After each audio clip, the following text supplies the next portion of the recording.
The scene opens on Kaori's house at dusk. Everything quiet before she faces Hoshikawa.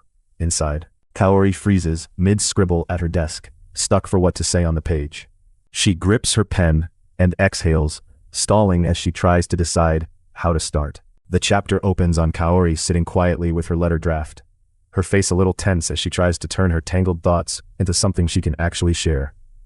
Kaori blurts out in surprise when Hoshikawa reacts to her draft, totally caught off guard by how she gets flustered when Hoshikawa gushes about how quick she finished the letter, and Kaori tries to downplay it by pointing out how short her draft actually is. She looks fully focused, all of her attention pulled to Kaori's little notebook. Kaori looks surprised and admits she didn't expect Hoshikawa to be so eager. Hoshikawa's face lights up as she quickly asks to read it. Kaori's caught by surprise, not used to having anyone so eager about her words. Now, Kaori glances up, feeling nervous as Hoshikawa waits for her answer. One of them quietly gives the okay, her glass clinking as she finally says to go ahead. While Hoshikawa starts reading, Kaori sits across from her, quietly bracing herself for whatever comes next. Kaori tries not to fidget but can't sit still, watching closely as Hoshikawa reads her story. She hides behind her glass for a moment, trying to calm down before answering. Lowering her glass, Kaori slumps a little, the silence stretching out as she waits. She keeps shifting in her seat, unable to shake the anxiety, while Hoshikawa reads. Every little sound feels huge to Kaori. Hoshikawa flipping pages seems thunderous, making it even harder for Kaori to relax. Time crawls for Kaori. Every second feels stretched out, while she waits for any sign of how Hoshikawa reacts. This is the first time Kaori has ever let anyone read her writing right in front of her, so she sits there frozen, not sure what to do with herself. Kaori stares down at her messy letter draft, starting to doubt if any of these words really. She sneaks a peek at Hoshikawa, her breath held tight from all the stress. Her own eyes go wide, stuck guessing what Hoshikawa might say next. Kaori watches Hoshikawa's eyes dart over the letter, realizing just how fast she's scanning everything. She's focus suddenly drifts to Hoshikawa's long eyelashes, her thoughts derailing for a split second. She slips into a daydream and thinks Hoshikawa looks almost like a novel character herself in this light. When Hoshikawa flips another page, Kaori's nerves spike, and she can't keep her hands still. Hoshikawa finishes Kaori's letter and hands it back with a big smile. She smiles and says the story is really good. She felt like Kaori's voice came through all the writing. She points out that Kaori's letter really shows how much she wants to make things right with Yuri, recognizing the true feelings behind Kaori's words. She glances down, admitting in a small voice that it really does just sound like excuses. She asks Hoshikawa to help turn her rough draft into a real letter, and Hoshikawa glances up, clearly surprised by the request. Hoshikawa calls out Kaori for dodging her promise to use her first name, putting Kaori on the spot and making things awkward again. After some effort, Kaori says Hoshikawa's first name out loud, and Hoshikawa lights up, agreeing to help with the letter, just as Kaori hoped. Kaori sits with her drink, thinking hard and watching Hoshikawa, unsure what step to take next. She admits she can't untangle her feelings into a proper letter, while Hoshikawa listens closely, trying to figure out a way to help. Hoshikawa points out that Kaori already knows what she wants to say deep down. It's just hard turning those feelings into clear words. She tries to reassure Kaori, saying those true feelings already shine through in her writing, so she should be able to use them in her letter to Yuri. Kaori looks lost, admitting she really doesn't know. She hesitates, worried her writing is clumsy and unsure how to be honest in a letter. Hoshikawa just listens. Hoshikawa leans in and suggests that if Kaori rewrites her novel draft in a more personal, letter-like tone, it might actually help her say what she means. She realizes she can't see Kaori's notebook very well, so she moves closer, making Kaori feel a little shy and apologetic. Kaori slides a drink over, and Hoshikawa thanks her with a quick smile before grabbing it. She gets flustered and blurts out a little totally thrown by how intense the moment just. She sits on the bed and admits she can smell Asaka's scent lingering in the room. Her doubts creep back in, second-guessing whether she should say anything at all. She stares at her draft, crossing out sentences over and over, struggling to find the right words. She tries to explain she really did put her feelings into the draft, but it just doesn't seem to land how she meant it. She looks away, tense and confused about how to actually express her thoughts to Yuri. Hoshikawa worries out loud that Kaori's draft might sound more like an excuse than a real apology. Kaori stiffens at the honest feedback. She studies her letter and quietly admits it feels like she's just making excuses, almost like those forced apology essays from school. She gets stuck, worrying her apology is so stiff it might not even be a real letter anymore. Hoshikawa suggests making the apology simple and direct, not overthinking it, which catches Kaori off guard, but gets her thinking. She explains that Kaori only has to say what she truly feels, like a real apology. Being honest matters more than any fancy writing. She encourages Kaori, saying a plain, sincere apology can be enough if it's what she really wants to say, even if it feels too simple. Kaori still worries about the letter being too short. But Hoshikawa reminds her there's no right length. This isn't a test, so Kaori loosens up a little. She tells her not to stress about word count, and Kaori finally feels the pressure start to lift as she takes a breath. She reminds her that it doesn't matter how long the letter is, as long as Kaori uses her own words. That's what's real. Hoshikawa gives Kaori a gentle smile and tells her it's okay, easing some of that tension. She catches Kaori, thinking hard, and feels quietly relieved that Kaori is listening and not shutting down. Hearing this from Hoshikawa, Kaori starts to believe maybe it's okay for her apology to be short and plain. She hesitates, then presses her pen to a blank sheet, finally working up the nerve to start her draft for real. Sunlight streams in from outside, letting Kaori take a quiet moment to settle her swirling thoughts. She pushes herself to get her true feelings down on the page, even though it's a struggle for her to put things into writing. She stops to catch her breath, the room still and full of light as she regroups. Kaori glances at Hoshikawa and replays her advice in her mind, still staring down the blank paper. Outside, all looks calm, but inside Kaori's stuck, battling her nerves over every word in the letter. She keeps her eyes down, chewing over Hoshikawa's advice, while her nerves still won't settle. She finally pushes through and starts her first real draft, pen moving across the paper at last. Kaori finally finishes her letter and slumps on the table, while Hoshikawa bursts out laughing in relief. Hoshikawa says the next step is just cleaning up the draft and making it a real letter. Kaori gives a quiet yeah, almost ready to finish the job. She sighs and says it's exhausting trying to fit her feelings into just a few words. Even with the draft done, she's worn out from the effort. She just slumps over her letter, and Hoshikawa quietly pats her head, trying to cheer her up. Now that Kaori's letting herself relax, Hoshikawa finally smiles wide with relief. Hoshikawa gently pats Kaori's head and tells her she did well, finally helping her relax a little. She sits silent, her heart pounding as she tries to process everything Hoshikawa just said. She pulls herself together long enough to thank Hoshikawa, saying she only managed to write it because she wasn't alone. Looking up, Kaori quietly thanks Hoshikawa for being there, the weight finally lifting for a moment. She, caught off guard, is left a little flustered by Kaori's gratitude, and looks honestly moved. With a shy grin, Hoshikawa tells Kaori she's really happy she could help out. Kaori flops down over the table, exhausted, while Hoshikawa stretches and says she's glad Kaori made it through and finished the letter. She, still not sure, wonders if things are actually going to be okay after all this. Hoshikawa turns toward her, noticing Kaori still has some doubt left. She looks at the letter, worried that writing it out might not really fix anything. She admits she kept her message simple on purpose, but now she's anxious her words might cause more confusion instead of clearing things up. She slumps, realizing there's no guarantee her letter will even get read, which leaves her doubting if this plan will work at all. She goes quiet for a second, watching Kaori struggle with what to do next. She throws out a real option. What if Kaori just gives the letter to Yuri directly? The idea surprises Kaori, but quickly changes the mood, since it gives her a real shot instead of just feeling stuck. The thought hits Kaori hard, and you can tell she's overwhelmed by the sudden pressure. Kaori asks if meeting Yuri is even possible, but Hoshikawa says she actually can make contact. Hoshikawa explains she can reach Yuri and set things up, though there's still no guarantee Yuri will agree to meet, so it's a risk. She puts the decision back in Kaori's hands, letting her know it really is her call. Her whole body tenses as she tries to take in everything Hoshikawa just suggested. She sits stunned for a moment, barely breathing as the worry keeps building. For a second, Kaori realizes she might actually get to hand Yuri her letter in person. Doubt creeps in, and Kaori wonders if she's even allowed to see Yuri again, scared she'll only mess things up or get turned away. Her confidence crashes, and Kaori sits alone, convinced Yuri probably hates her by now. Hoshikawa waits quietly, letting Kaori sort through her emotions without interrupting. She looks off to the side, thinking about how to respond without making Kaori feel worse.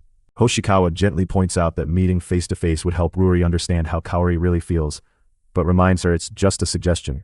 She adds that this isn't only about handing over a letter. It's a chance for Kaori to talk things out with Yuri in person. But Hoshikawa makes it clear mailing the letter is totally fine too, especially if meeting feels like too much. Kaori hesitates, so Hoshikawa quietly asks what Kaori herself wants, not what anyone else expects. Now Kaori has to decide honestly for herself. She goes silent again, staring out as the decision starts to really weigh on her. After a long pause, Kaori finally admits she wants to apologize and give her letter directly to Yuri. She remembers how Asaka-san was the one who gave her this opportunity to make things right. With a small smile, Kaori says she doesn't want this chance to go to waste, and she starts to seem a little more sure of herself. Hoshikawa lights up and says she'll reach out to Yuri about a meeting, and Kaori nods, finally putting things into motion. She, still a little shy, checks if it's really alright to schedule everything around Yuri, not herself. She gives her a gentle grin, promising she honestly doesn't mind at all. She leans closer and promises to go with Kaori to see Yuri. The team-up helps Kaori settle down a bit, knowing she's not facing it alone. Just then, Kaori's phone buzzes and breaks the moment. Kaori checks the clock while someone rushes off, both realizing they're out of time. She stands at the door, gives a wave, and tells Shizuku she'll see her tomorrow, trying to leave things on a lighter note after all the heavy talk. Kaori stands by the door, smiling a little and waving goodbye to Hoshikawa. She keeps still, her heart racing as the silence stretches between them. Kaori glances up in surprise, her eyes catching on Hoshikawa just as the teasing from earlier starts. She stands there in the quiet, just staring as she tries to process what she read. The door clicks shut as Hoshikawa stands there, still processing everything Kaori just said. She nervously touches her neck, still fidgeting as she tries to find the right words. Neither Kaori nor Hoshikawa moves right away. Both stand frozen in that awkward moment after goodbye. She goes quiet, then her hand curls into a fist as she struggles to respond. As Kaori heads out, Hoshikawa swings the door open and calls her name, not ready to let. She stops in place, eyes wide as she tries to decide what comes next. She blurts out that she'll walk Kaori off, her own nerves making the moment feel heavy. She says she wants to walk with Kaori because it's late and dangerous. But Kaori still wonders if it's really fine, and if Hoshikawa's just being polite. She fidgets, starting to speak as she figures out how to answer Kaori. She offers to walk Kaori to the station, pointing out how dark it is outside, so she's trying to hide her worry by making it sound practical. Her thoughts run in circles as she admits that even after spending all day with Hoshikawa, it never feels like enough, and she worries her honest feelings always come out.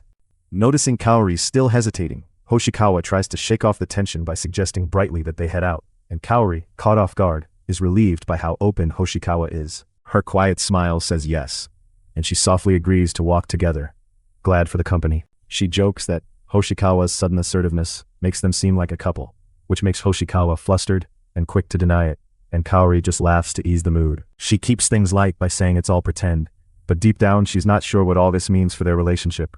A surprised look crosses her face as the weight of the moment finally hits Kaori. She quietly agrees to keep walking, cheeks still a little red from Kaori's teasing. Kaori tries to describe these mixed-up feelings like she's writing a story, wondering if words could ever capture this shaky, almost unsteady mood. The chapter wraps up with Kaori and Hoshikawa standing together in the mist, looking unsure but ready to see what happens next, the story pausing on that open feeling. Hoshikawa just lies in bed, staring at her buzzing phone and not wanting to move. She grabs her phone when she sees Kaori calling, their selfie lighting up her screen. Hoshikawa sits up to answer, letting Kaori know she's still awake and asking what's up. Kaori lets her know she reached out to Yuri, and right away, Hoshikawa's heart starts racing. She checks if Friday works, both of them hanging on the next step. She stares at the calendar, her finger landing on the 7th as she counts out 4 days. The time feels even tighter for Hoshikawa, and nerves hit her hard. She tries to steady her breath, fighting off the panic as it grows. Finally, she just nods and agrees, even though the worry sticks. After a long pause, Hoshikawa pushes through her fears and tells Kaori that Friday is fine. They should go through with it and face what's coming.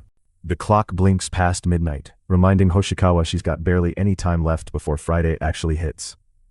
She stands by her closet, staring at her bag and running through everything that could happen. Her nerves show as she bites her lip, feeling the pressure for real now. Wiping sweat from her face, Hoshikawa tries to calm down, but just ends up more tense.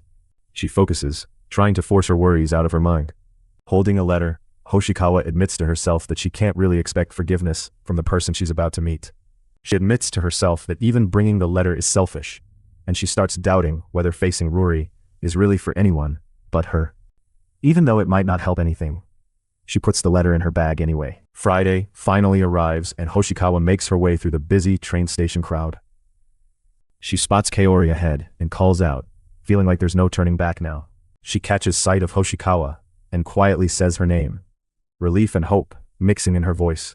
She steps up and apologizes for making Hoshikawa wait, finally closing the awkward distance between them. Kaori notices Hoshikawa is wearing the outfit she picked for her and asks if she likes it, but Hoshikawa dodges the question, caught off guard by how much it means. Hoshikawa finally opens up, admitting the outfit gave her a sense of courage, like it could change the way she faces what comes next.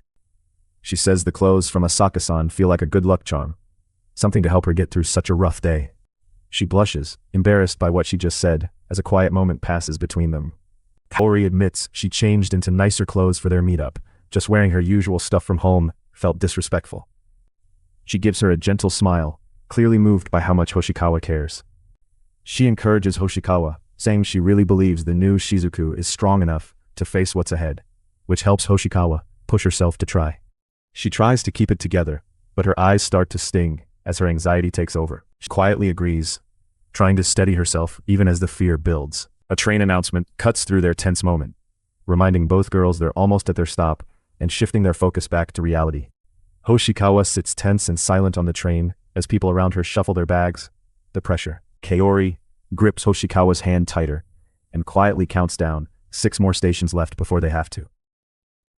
As Kaori quietly counts down the stations, the pressure keeps building for both of them.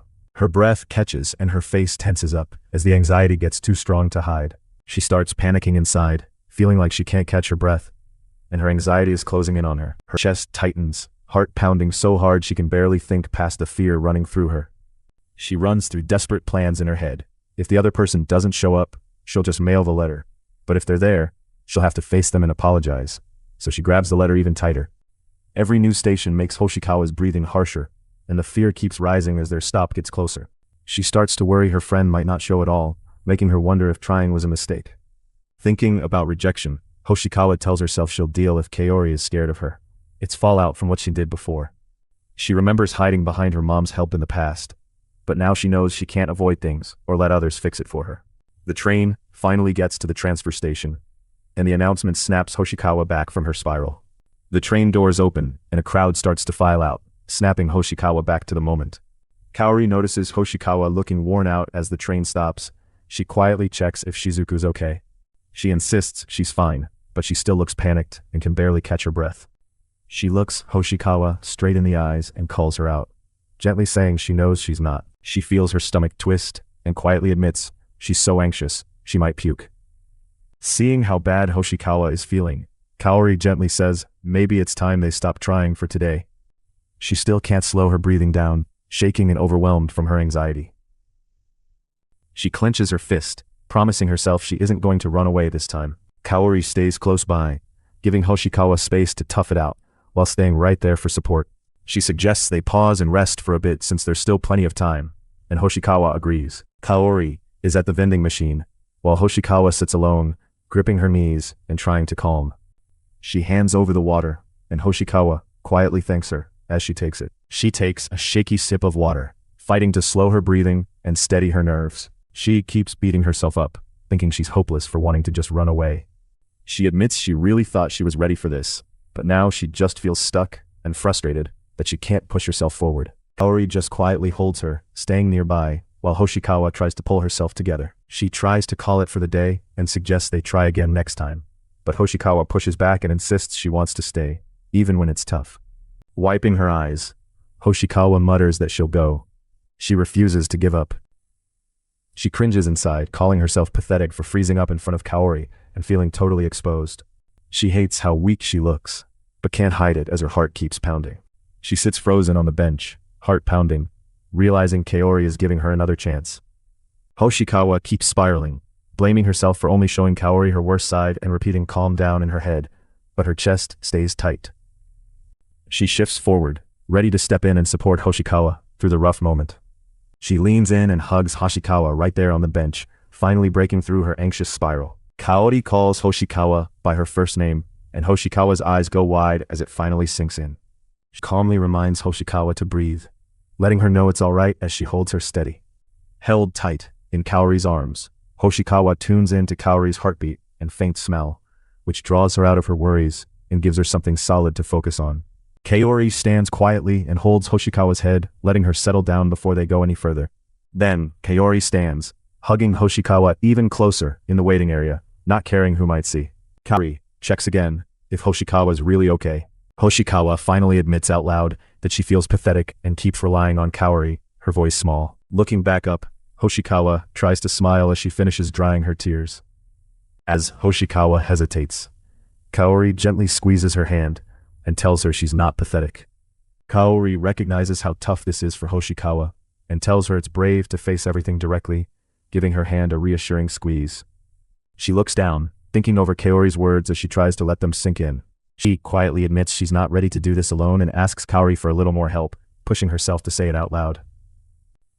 Hoshikawa looks over and asks Kaori if she can lean on her for just a bit longer, meaning she literally wants to hold Kaori's shoulder as they head to the next train. She finally lets herself reach out, walking side by side, and trusting Kaori enough to ask for help. She gives Hoshikawa a warm smile and quietly tells her yes, she's got her back. She gives a quiet smile and thanks Kaori, still holding on as she faces the plaza. Even though she's scared, Hoshikawa tightly holds Kaori's hand, not letting herself pull away. Even though she's scared, Hoshikawa decides she won't run away anymore. She wants to face what's coming head on this time. Hoshikawa freezes for a second as she finally spots Yuri waiting in the plaza. Kaori spots Yuri and checks if Hoshikawa is okay, while Hoshikawa nervously clutches her sleeve. She quietly forces out a yes, her heart pounding so loud she can barely hear herself. She's heart thuds in her chest as she steps forward, squeezing Kaori's hand even tighter. Hoshikawa cranes her neck and quietly asks if the girl in the distance is Yuri.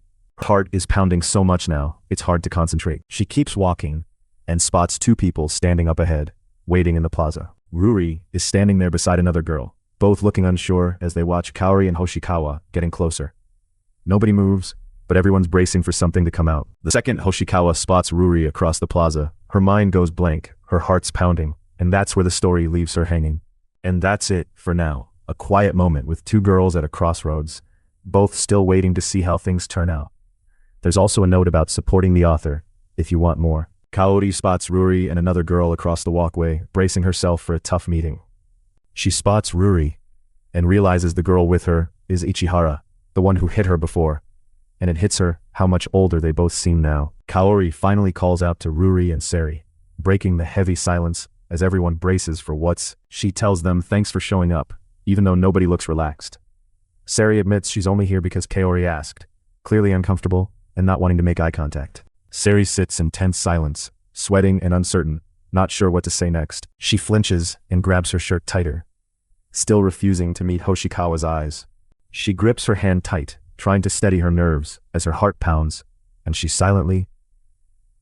tries to steady her breathing, repeating to herself to calm down as her heart keeps pounding. She fights to catch her breath as her heart hammers in her chest, struggling not to break. Kaori and Hoshikawa quietly face Yuri and Sari, both sides pausing as the pressure between them hangs.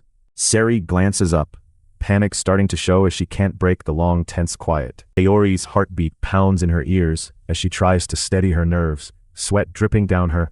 Standing beside Hoshikawa, Kaori thinks about all the things she's rehearsed saying, but now that she's here, none of those words will come out. Hoshikawa's eyes go wide as she realizes just how overwhelmed Kaori really is in this moment. Unable to take the silence anymore, Sari blurts out a shaky question, wanting to know what the others expect from her, but trying not to sound scared. Sari cuts off the awkward silence by bluntly saying they need to get moving, which snaps the others out of their anxious freeze and pushes things forward. Kaori's eye goes wide and her heart pounds so hard she can barely breathe. Nobody says a word, and at this point the silence turns from awkward to straight up hostile. Sari reminds herself she came here to face things, but standing there now, all she wants to do is turn and run away. The quiet just drags on, making the whole meeting feel even harder. Hoshikawa gives a small, encouraging smile, trying to help Kaori calm down before they move forward. Meanwhile, Hoshikawa looks just as rattled. Her eyes are wide, and she can't hide her tension. Kaori's heart is pounding so loudly, she can barely focus. She freezes, not daring to move, because she knows one wrong step could make everything worse. For a moment, nobody says anything. They both wait, hoping the other will finally speak up. Her nerves show as she swallows hard, glancing down while her heart keeps pounding. Kaori finally holds out the letter, her hand trembling as she quietly offers it to Hoshikawa.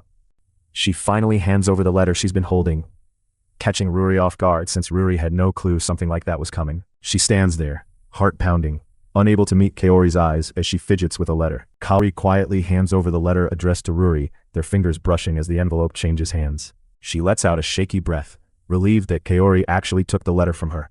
She watches anxiously as Kaori stares at the letter, neither one sure how to start talking. Hoshikawa and Kaori walk side by side toward the benches, both quietly tense as Kaori keeps her. She squeezes the letter, her hands trembling, letting the heavy silence stretch out even longer. She glances up, eyes wide with anxiety, while Hoshikawa avoids her gaze, both trapped in the moment. A close-up shows Kaori's worried eyes, clearly overwhelmed by all the pressure between them. She stops and stares at the others, caught off guard as one of them suddenly speaks her. She finally reads out the apology from Hoshikawa's letter, hearing her admit she hurt her deeply and say she's truly sorry. The other girl snaps, pushing back, and basically says an apology letter can't just fix all their problems, which leaves Hoshikawa stunned and completely unsure what to say now. Kaori feels her heart racing, barely able to breathe, as the awkward silence stretches on. She finally answers weakly, saying no, the pressure basically choking out any words she has left. Another girl steps between everyone, calling out to stop things before the argument gets any worse. She explains the letter is short because Shizuku only left what really mattered. This isn't a jab, it's an honest try to fix things. Ruri grits her teeth and looks away, holding back another burst of frustration, but staying quiet. Kaori wipes her forehead, still not looking at the others as everyone stands awkwardly together by the... She finally tries to break through the awkward tension by quietly calling out to Ruri, her voice. Sari asks Ruri to let her and Shizuku talk things over alone, hoping they can finally work something out. Ruri isn't happy about it, but Sari makes it clear she and the others will give them space, putting Ruri on the spot to agree or refuse. Sari turns back, gives Ruri a soft smile, and quietly repeats that request for them to talk. Kaori just stands frozen, eyes wide and sweating, while the silence drags out and nobody moves. She stays rooted, still sweating, not sure what to say next. She finally nods, agreeing quietly and looking at Ruri, nerves and confusion mixing on her face.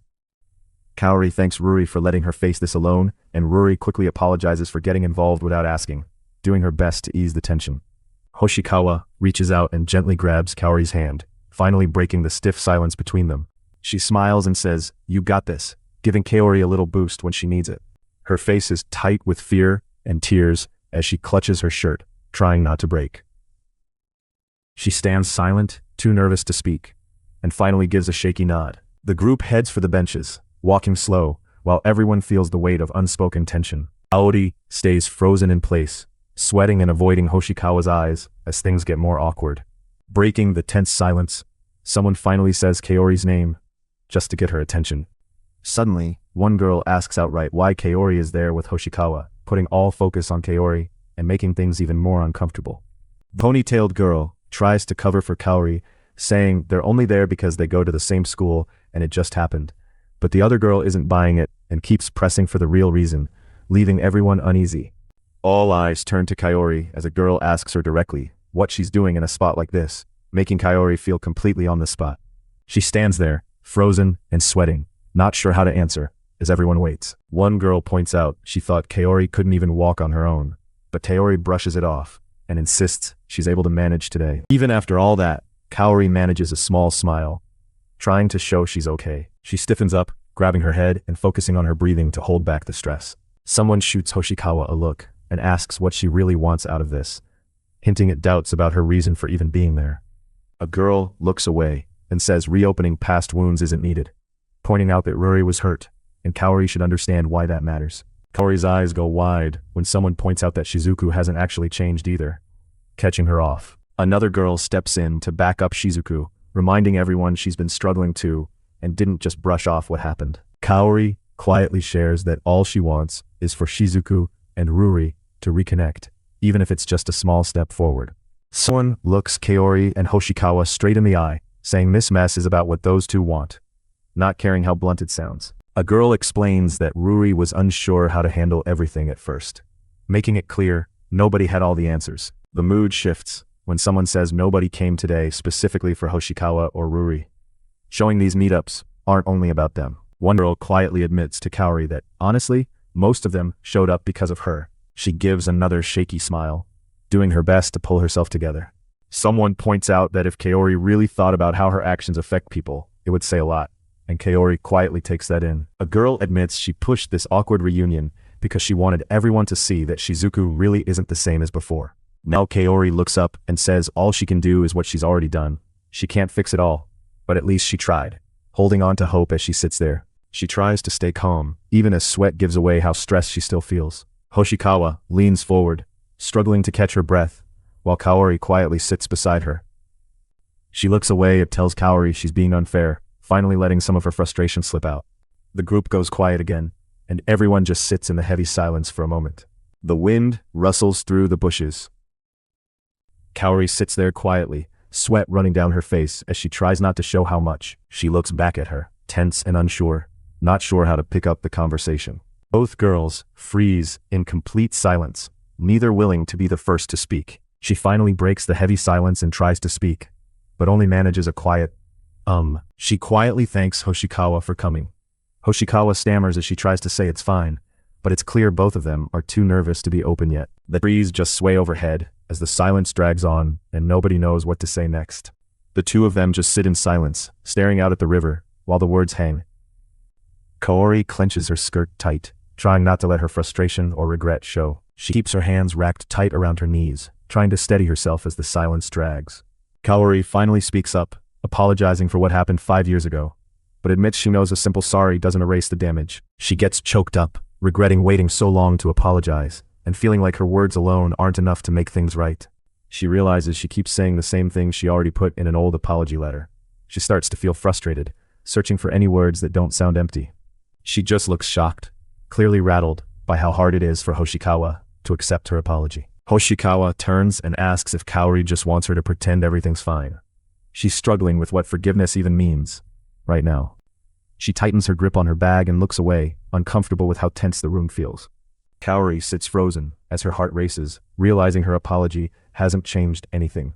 She blurts out that she isn't just here to be forgiven, flustered as she tries to make her real feelings clear and not mess it up again. Kaori clutches her bag tighter, going quiet again as she deals with the fallout from her outburst. Hoshikawa admits she spent years trying to forget what happened, hoping she'd move on, but Kaori's message brought all that pain right back. She says that at first, she didn't even want to meet Kaori again, and that she talked a lot with Seri-chan about what to do. She listens, only able to mutter another apology, visibly shaken by how direct Hoshikawa is being. She keeps her head down and finally admits to herself that saying sorry was never going to. Kaori sits on the ground, clinging to her bag as the silence drags on between them.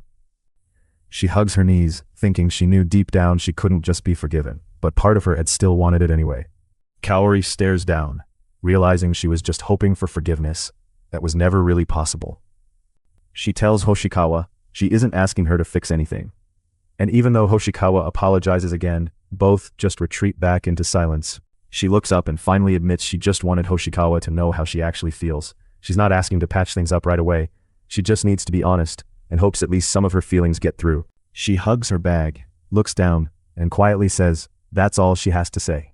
She thinks to herself that since she ran away after hurting Kaori, she probably can't ever understand what Kaori went through. Even explaining her own pain feels wrong now, because it wouldn't fix things.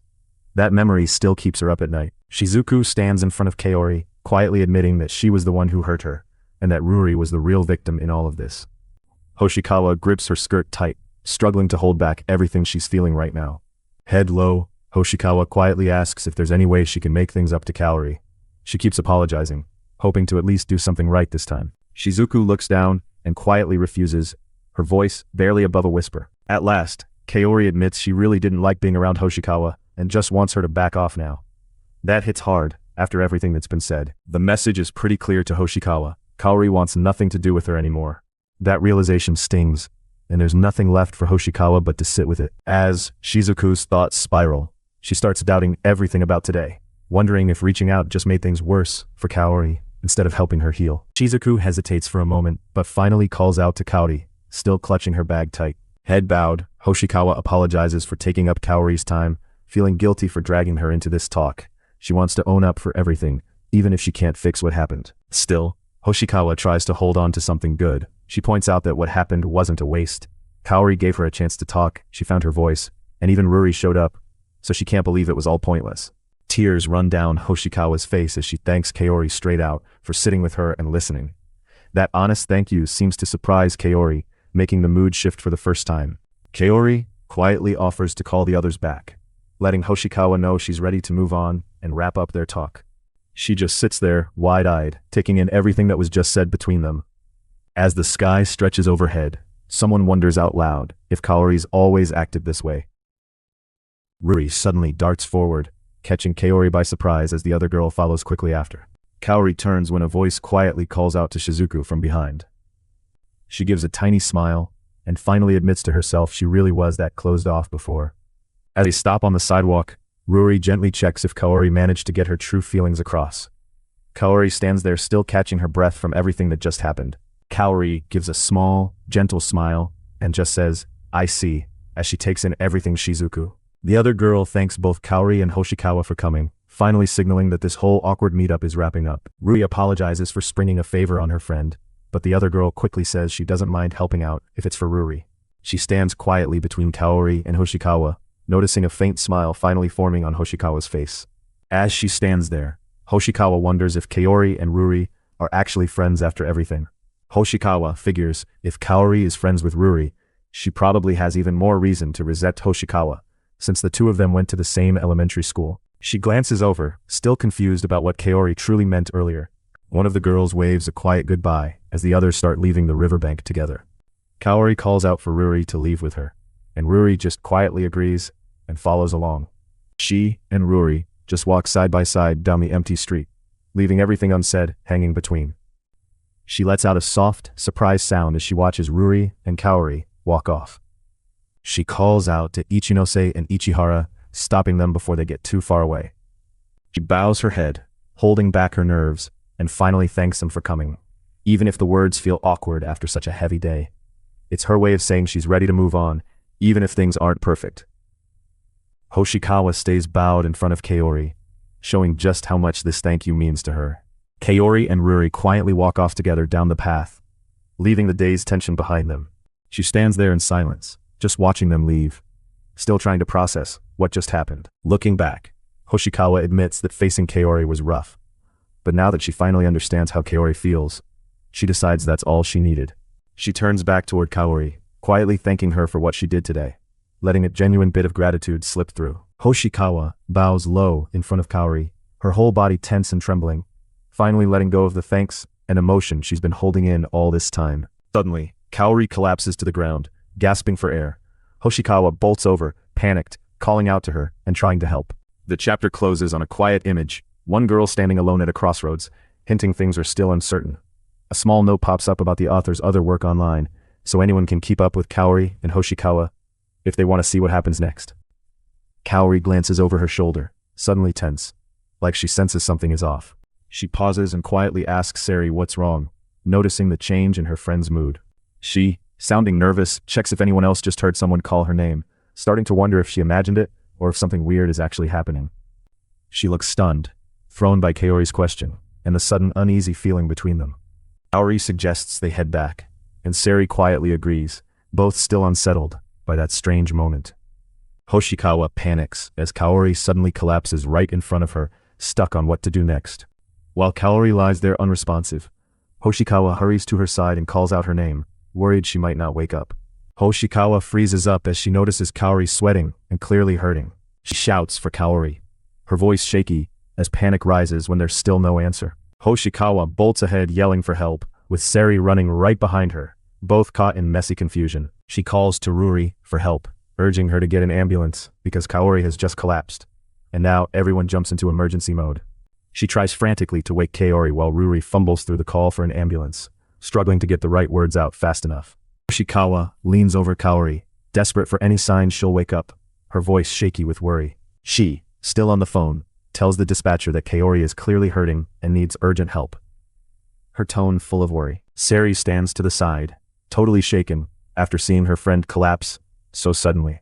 Yuri explains that Kaori's had a bad breathing problem for a while now, which only makes everyone around more worried as they wait for help. Hoshikawa stands outside on the phone, answering questions about Kaori's age and thanking the caller as someone.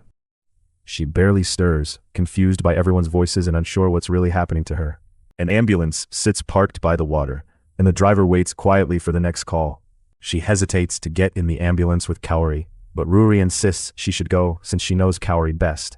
While Yuri promises to catch up by train, Kaori stands outside, looking down and quietly calls out Hoshikawa's name, not sure what to say next. She suddenly stops, caught off guard as she hears someone call her name even louder. She suddenly grabs Kaori's wrist, desperate to stop her from pulling away. She pushes Hoshikawa to move, insisting it's time to go, and not letting her chicken out. She seems overwhelmed, barely able to keep up as she's swept along in the rush. For a moment, everything pauses as the quiet hanging over them makes it all feel heavier. Hoshikawa sits alone on the train, clutching her phone, left behind as the last passenger steps off. She just stares ahead, her face tense as the shock starts to sink in. She sits surrounded by confusion, admitting she has no clue what's really going on or what her part even is in everything happening to Kaori. She just sits next to Kaori on the train, staring down at her phone, while Kaori can't. Someone bluntly questions if Hoshikawa understands Kaori at all, which only deepens her self-doubt.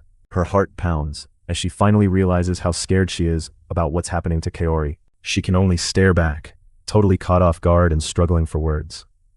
Ichihara pushes harder, asking what Hoshikawa is really hoping for, putting even more pressure on her. Tension builds as Hoshikawa sits there, the heavy question hanging between them. She goes quiet, stuck trying to process all the suspicion and doubt swirling around Kaori now. She guesses maybe Kaori just has a cold, but the others are clearly thrown by how far off she is.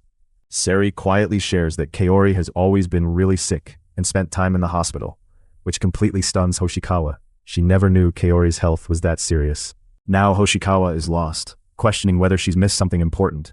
She doesn't even know who Ichihara means, or how any of this fits together. Ichihara spells it out. She's talking about Kaori, who always seems so full of energy no one would guess she was ever sick. Hoshikawa's mind spins with doubts, wondering if Ichihara is just tricking her, or even holds a grudge she never noticed before. Everything feels stuck in that heavy silence, leaving Hoshikawa totally confused and not sure what to believe.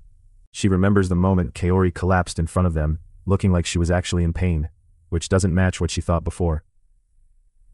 The truth finally lands. Kaori's been fighting a serious breathing problem that no one talked about. Hoshikawa starts to realize her friend might really be sick after all, which doesn't match at all with the Kaori she thought she knew. She twists the bedsheet in her hands, quietly panicking that something about all of this just doesn't. She just goes still, realizing she might not truly know anything real about Kaori after all. After Kaori collapsed, her family told everyone to leave, and later at the hospital it hit them that nothing could actually fix this. On the way back, every second stretches as Hoshikawa tries and fails to wrap her head around what just happened. Her walk home is silent, her mind still locked on all the things she just learned. The hospital room door just sits closed for a second, nobody's moving or saying a word. Lying face down on her bed, Hoshikawa watches her phone light up, unable to look away. She covers her face and quietly cries out Kaori's name, finally breaking down. Hoshikawa checks her phone and sees Kaori's message pop up. Just a plain, "I'm in front of." She taps her phone, sending Kaori a sticker back instead of finding the right words. She finally leaves a message for Kaori, asking her to call as soon as she wakes up. Hoshikawa's message flashes on Kaori's phone, hanging in the air as both girls wait for a reply. She hovers over her screen, stuck wondering whether asking Kaori about being sick would cross a line. She can't do anything but watch her phone, feeling completely numb and lost for words or actions.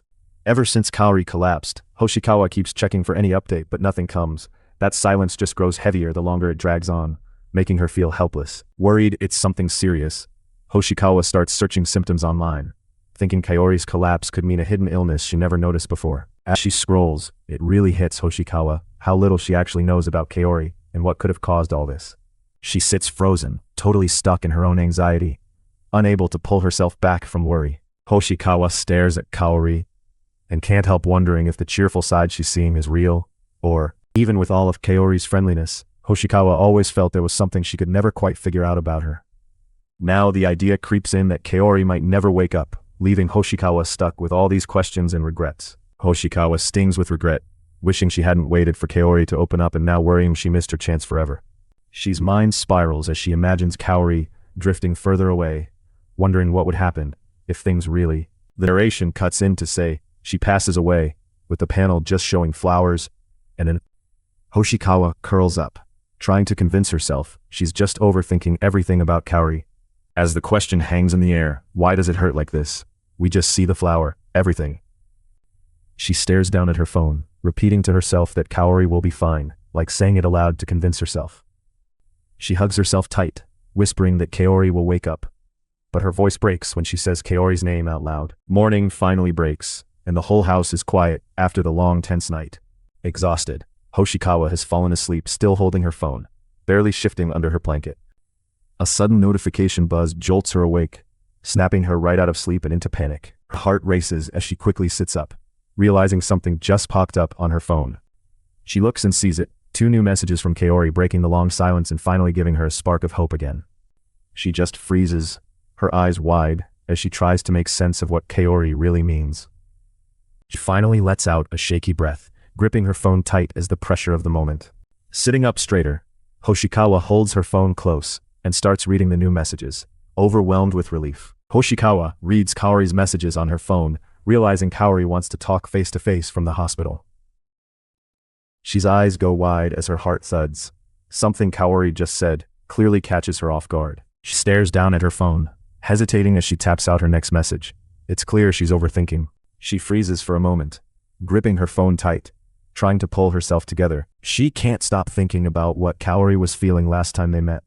And now Hoshikawa worries about what this talk might change for both of them. Hoshikawa heads out, mind racing over what Kaori wants to say. And that worry sticks with her even while she's on the train. Soon, Hoshikawa reaches Minehama General Hospital, where this talk is actually about to happen. Out in the hospital hallway, Hoshikawa nervously walks toward Kaori's room, still clutching her phone and replaying. She glances down at her phone, her hand shaky, bracing for whatever message Kaori sent her.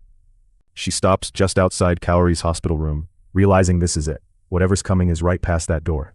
Slowly, Hoshikawa opens the door and steps inside, nerves obvious on her face. Kaori looks over from her hospital bed and quietly calls Hoshikawa's name, breaking the tension.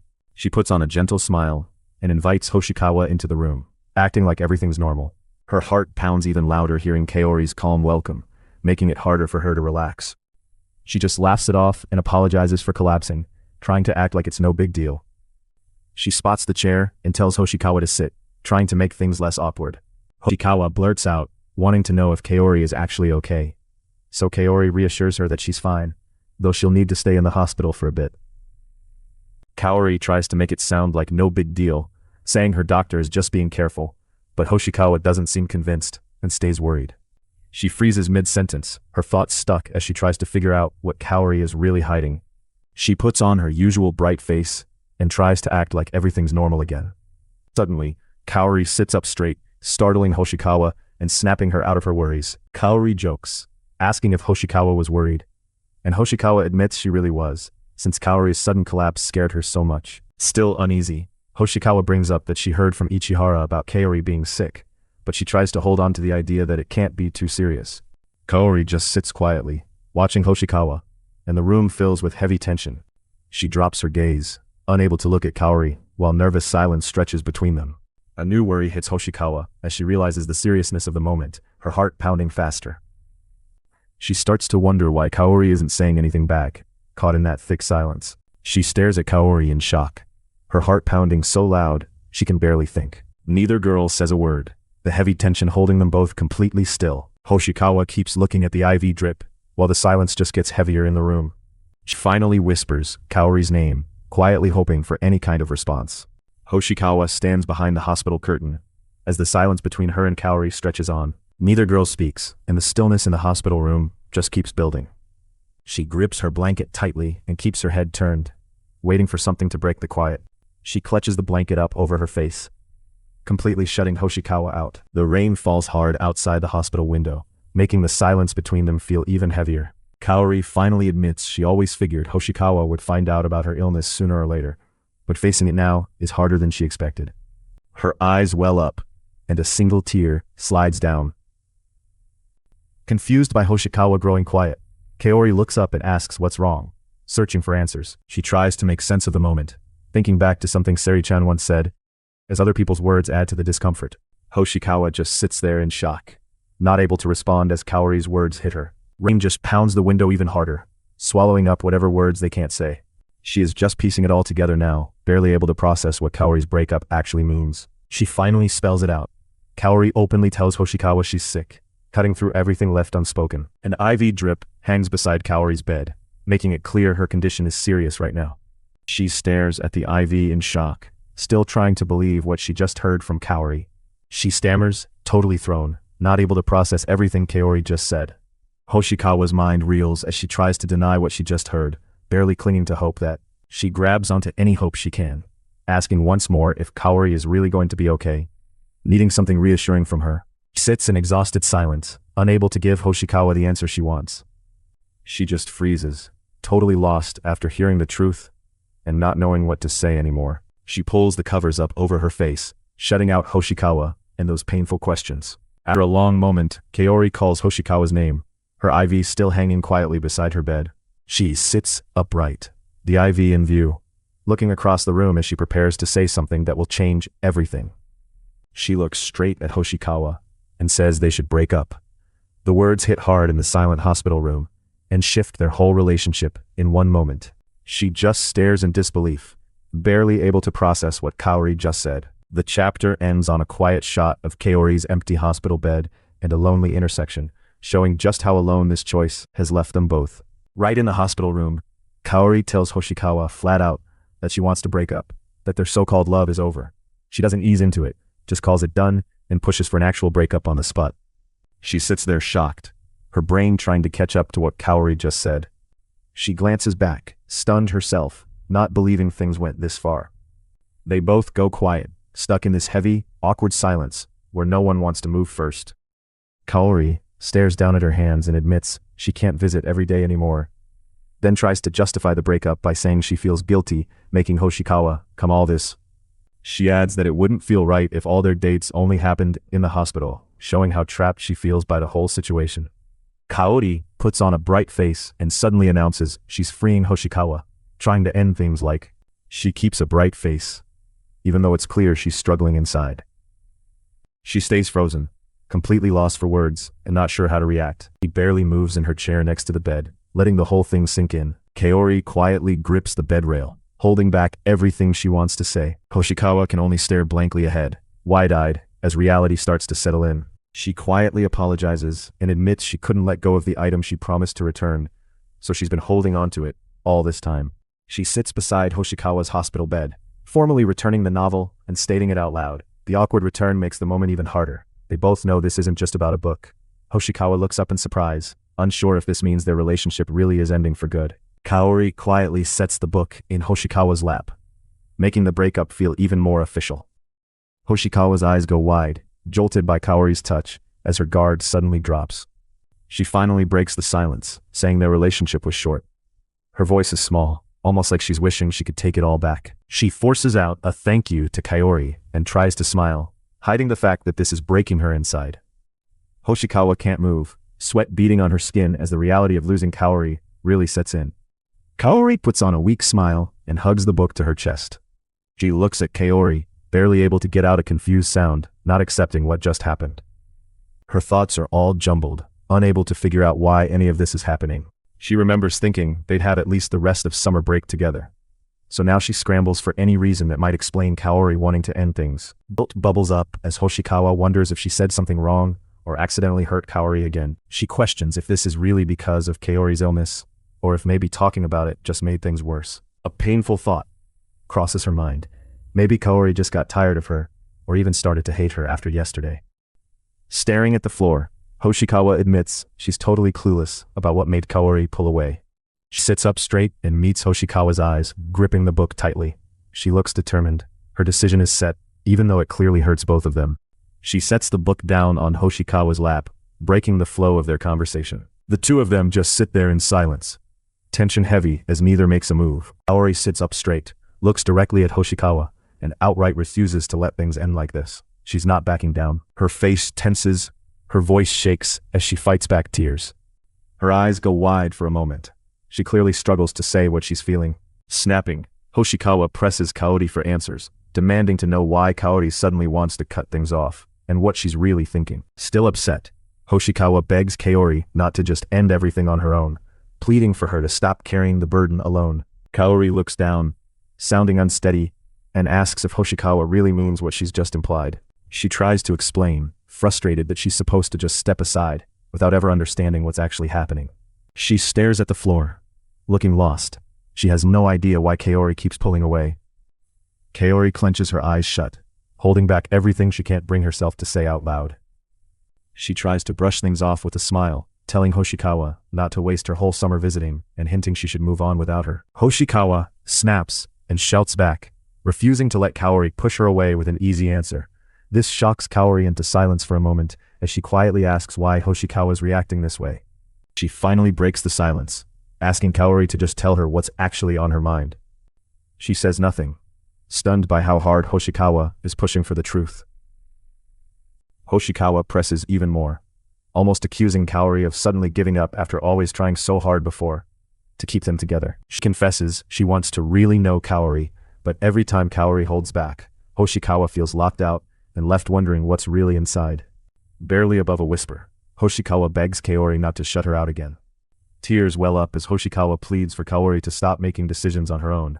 She wants to be included, not pushed away at the end. She sits quiet, lips pressed together and eyes down, not answering. Silent pause grows, and both girls sit in the heavy quiet of the hospital room. Kaori leans in with a gentle smile and touches Hoshikawa's face, trying to comfort her like even now, Hoshikawa wants so badly to reach Kaori, but she feels completely stuck, like something always keeps Kaori out of reach, no matter how close they get. Every small action from Kaori cuts deep, and Hoshikawa feels like she'll never get to truly reach Kaori's heart the same way. Hoshikawa thinks about taking the novel back from Kaori, but she stops herself. She knows that would cut the last tie between them. She realizes if she grabs the book, whatever they still have will just disappear. Deep down, Hoshikawa wonders if maybe it would hurt less to just let go now, before they break each other any further. The two girls just stand there facing each other, neither moving after everything that's been said. Hoshikawa can't hold it in anymore and begs Kaori to just listen, her voice cracking as she finally lets her worries show. She sits quiet in her hospital bed and tells Hoshikawa straight up, she's not getting better, she's going to die. That truth hits both of them hard. She explains the doctor said she might never leave the hospital again. Hoshikawa's eyes go wide, stunned, as the reality about their future really sinks in. She just freezes in shock, her eyes wide, as she tries to process what Kaori said. She's heart drops as the word die echoes in her mind, the weight of what Kaori just shock takes over as Hoshikawa suddenly faces the idea of life without Kaori. Desperate for any hope, Hoshikawa suggests they see another hospital.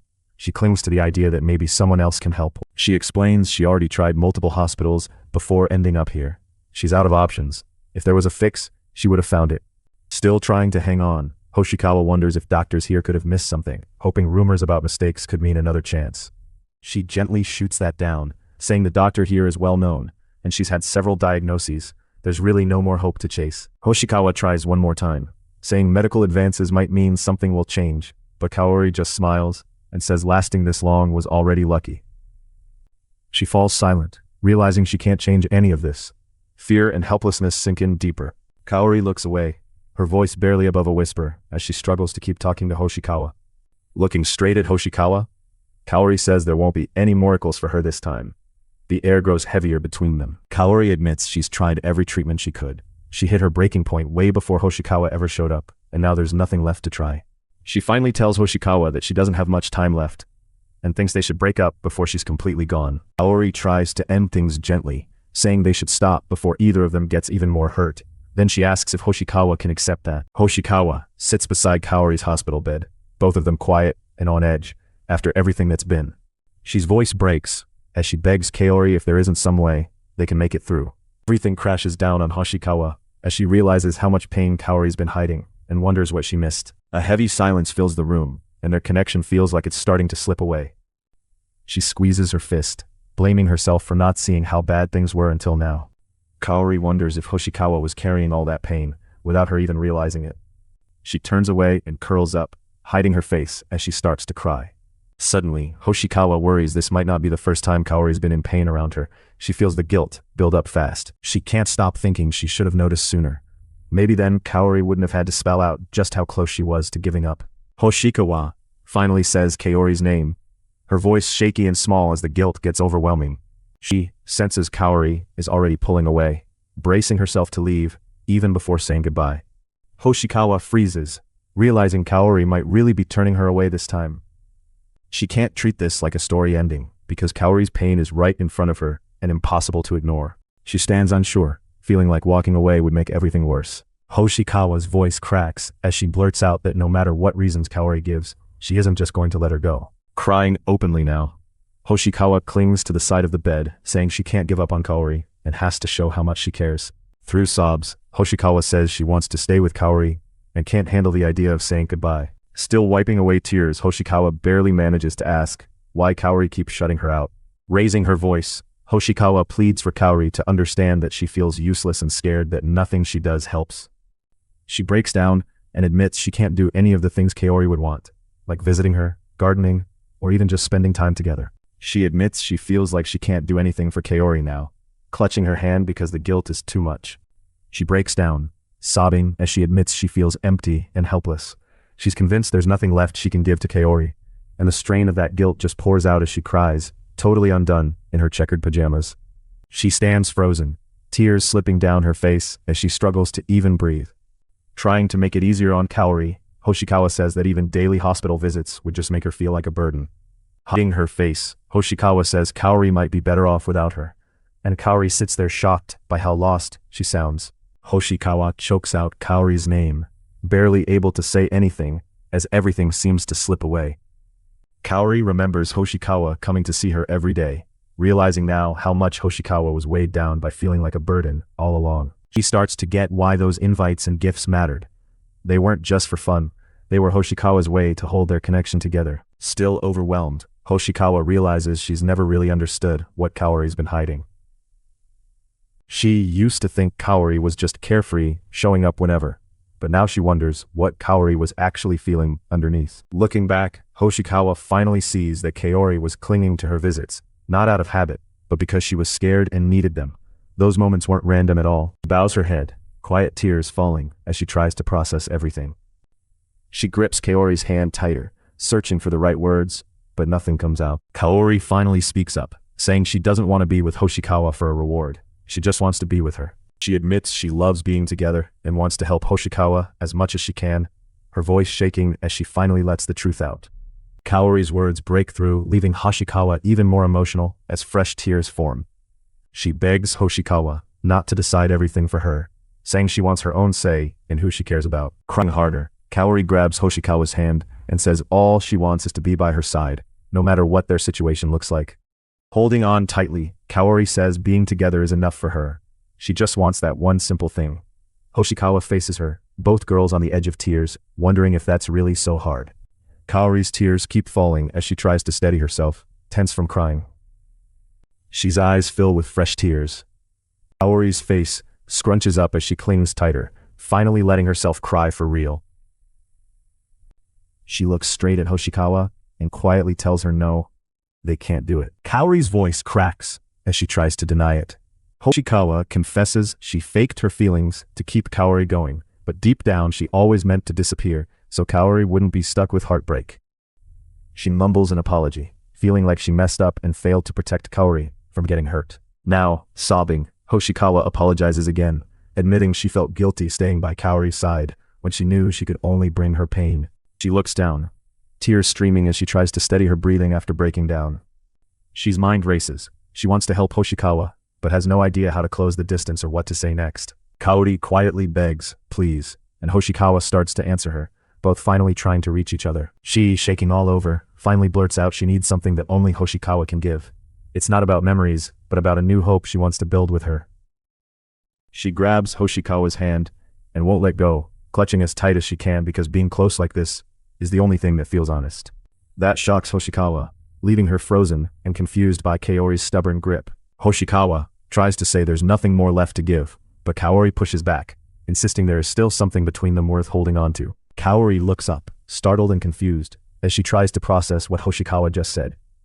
She steadies herself and announces she'll write a romance novel about them, their true story, for just the two of them, not anyone else. Kaori promises to write their story as a novel and bring it to Hoshikawa every day, asking her to share what she thinks each time. She explains this story will belong only to them and she wants Hoshikawa to be the sole reader. This is just for the two of them. Tears rolling down, Kaori begs for the truth. She doesn't want silence. She wants to hear how Hoshikawa really feels about their story. Holding her breath, Kaori just waits and hopes Hoshikawa will believe her promise this time. Kaori's voice trembles as she fights not to give up, hanging on to Hoshikawa's answer. She blinks back more tears, barely able to wait for what Hoshikawa will say next. Kaori holds tight to Hoshikawa's hand, neither of them willing to let go now. Then, Hoshikawa whispers for Kaori to keep going and keep writing, finally giving her a real answer. Kaori starts sobbing harder and begs, please, clutching Hoshikawa's hand, so she won't be left alone. But Hoshikawa admits she's scared. If Kaori gets any more important to her, she knows saying goodbye one day will hurt way too much. She finishes by saying it doesn't even matter anymore. She's already fallen for Kaori, so parting is going to hurt no matter what they do. Hoshikawa admits to herself that Kaori became someone she couldn't let go of a long time ago, and she holds onto Kaori's hand even tighter. Her tears start falling as the truth sinks in, overwhelmed by what Hoshikawa just confessed. She pulls her hand back and admits it hurts, and Hoshikawa quickly apologizes. Hoshikawa gently tells Kaori she wants to read her novel, and Kaori finally starts to calm down a little, still wiping away fresh tears. She hides her face as more tears spill out, letting herself finally cry. She finally breaks down, covering her face as the tears just pour out. Kaori finally manages to nod and say yes, and Hoshikawa gently squeezes her hand in relief. She remembers always feeling that Kaori was so delicate, like she might just disappear if she let go. Even now, that fear makes every second together feel impossible to waste. As the chapter closes, a quiet message asks readers to support the creator. A soft reminder that these stories keep going because people care enough to keep them alive. Hoshikawa sits by herself, quietly writing in her diary as the day starts. She stays focused on her diary, thoughts piling up as she keeps writing alone. At a checkup, Kaori learns her illness has gotten worse since the last visit, and the news lands hard. She tries to ask the doctor if she can go home for even a short break, hoping for a small bit of normal life. But the doctor shuts down her request, gently saying any chance of leaving depends on how her health changes from here. She tries to smile, but you can tell she's covering up some deep disappointment. She tells herself she saw this coming, but her fists clench tighter, showing just how frustrated she feels. Hoshikawa writes in her diary, frustrated at being told to just wait and see again. She sighs and stares at her notes, tired of waiting as hope keeps slipping away. A nurse cheerfully announces it's time to change Kaori's IV, dragging her right back into the routine hospital grind. She closes her diary with a sigh and lets the nurse take over for now. She watches her plants get watered, handing off the job to someone else while she sits back.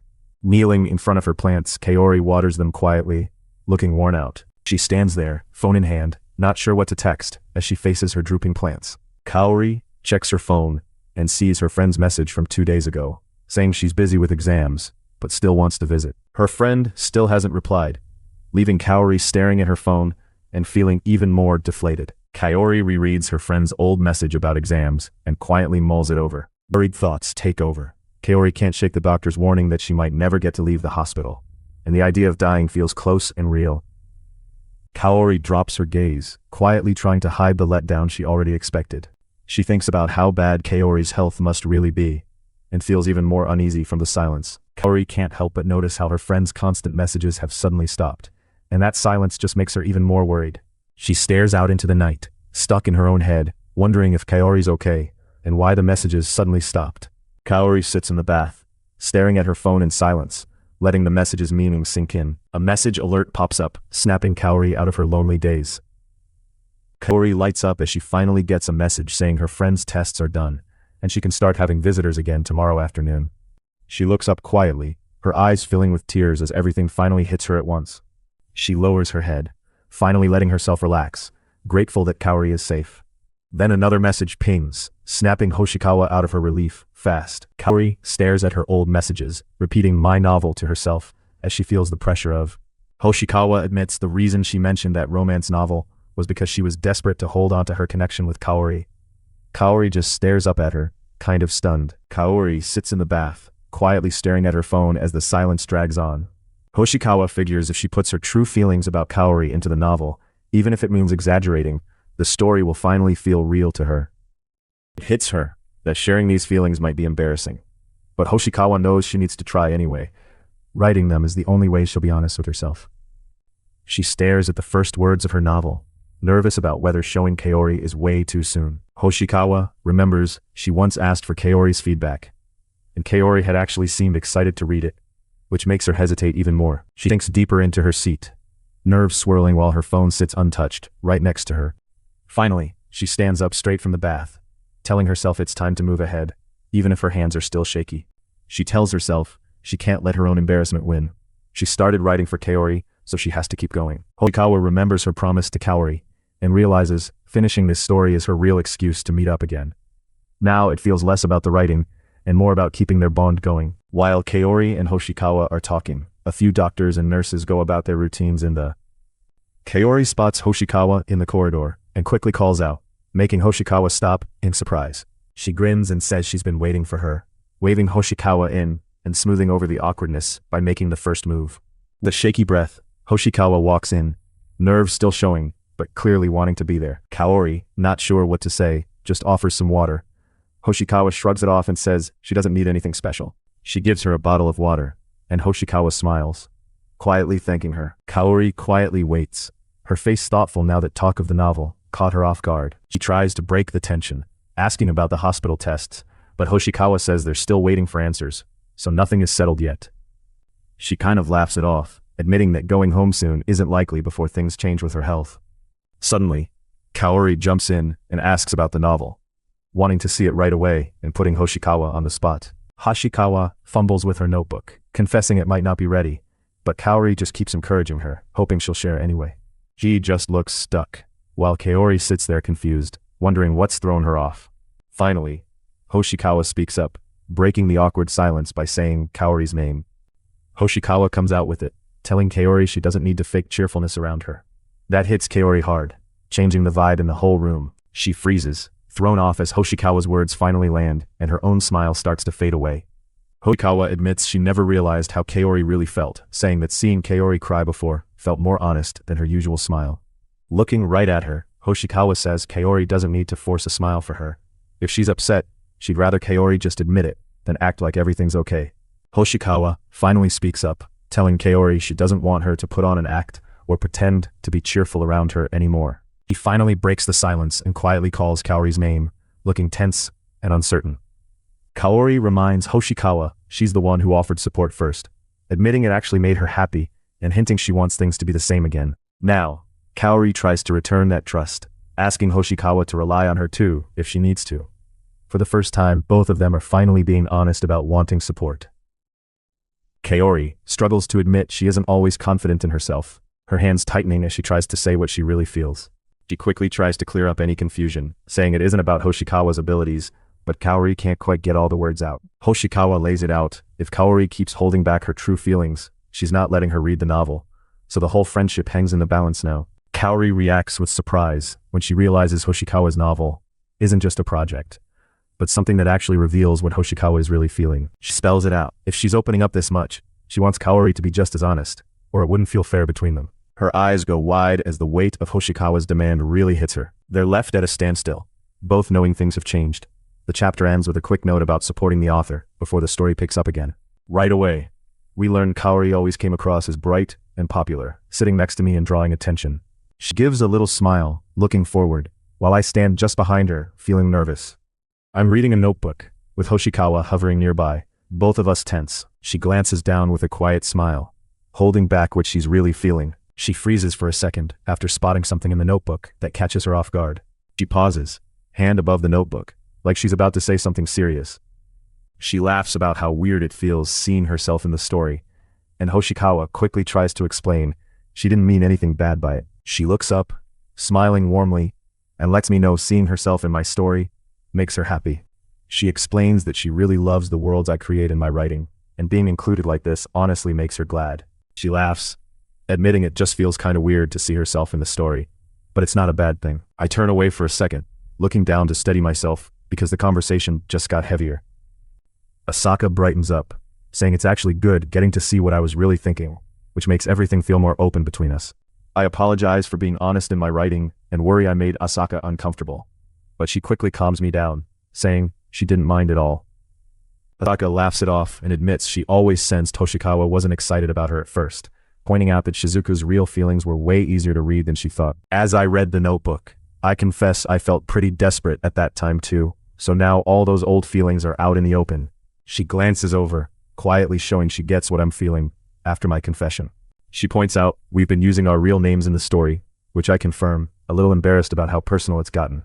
I wonder if we should change the names, but Asaka says it's fine and isn't worried about anyone else reading it. Asaka says using our actual names makes it feel like our own story, not just something made up. I finally smile, relieved by Kaori's answer, and for a moment, all the pressure lifts. Asaka perks up and asks if I'll bring the next part tomorrow. I say yes, and seeing her happy makes me feel lighter too. She heads down the hospital hall while nurses and staff walk by doing their usual routines. Standing there, I think about how Kaori reacted and feel a mix of relief and emotion, knowing she really did like what I wrote. Pausing in the hallway, I start to wonder how I should write the next part for her. I stand there thinking, watching as Kaori steps through the door ahead of me. Neither of them says anything, stuck in an awkward silence that just drags out. I look surprised when Yuri and Ichihara walk up, catching me off guard right in the hallway. Hoshikawa freezes, caught off guard by Yuri and Ichihara both watching her and not sure what to do. She stands at a loss as Yuri turns away, leaving a heavy tension in the hallway. She, clearly upset, tells Hoshikawa to just leave her alone. The words shut down the moment, leaving Hoshikawa stuck and not sure what she's supposed to do now. She stands there, silent, her thoughts spinning, but nothing comes out. She stumbles over her words, clearly unsure how to respond, while Ichihara suddenly thanks her, and the awkwardness between them just hangs in the air. Holding her bag close, Hoshikawa drops her head, clearly rattled from running into them like this. Ichihara mumbles that she's never actually thanked Hoshikawa for helping Asaka after she collapsed.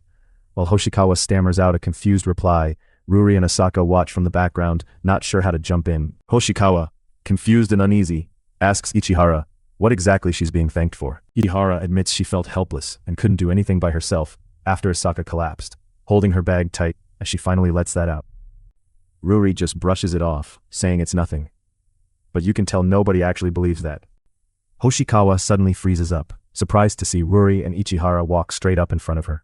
She looks over, clearly anxious, showing her concern without saying a word. She just stands there in silence, not sure what to say or how to respond. Ichihara looks right at Hoshikawa and asks if she actually wants to know the truth about what's going on with Kaori, putting real pressure on her.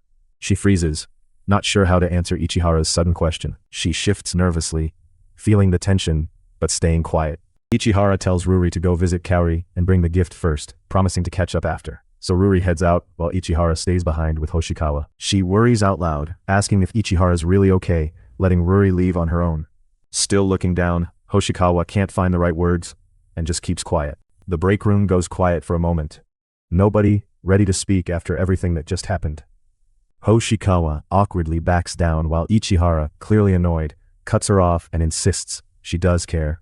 She hesitates but admits she always thought Ichihara hated her, finally saying what's been bothering her for a while.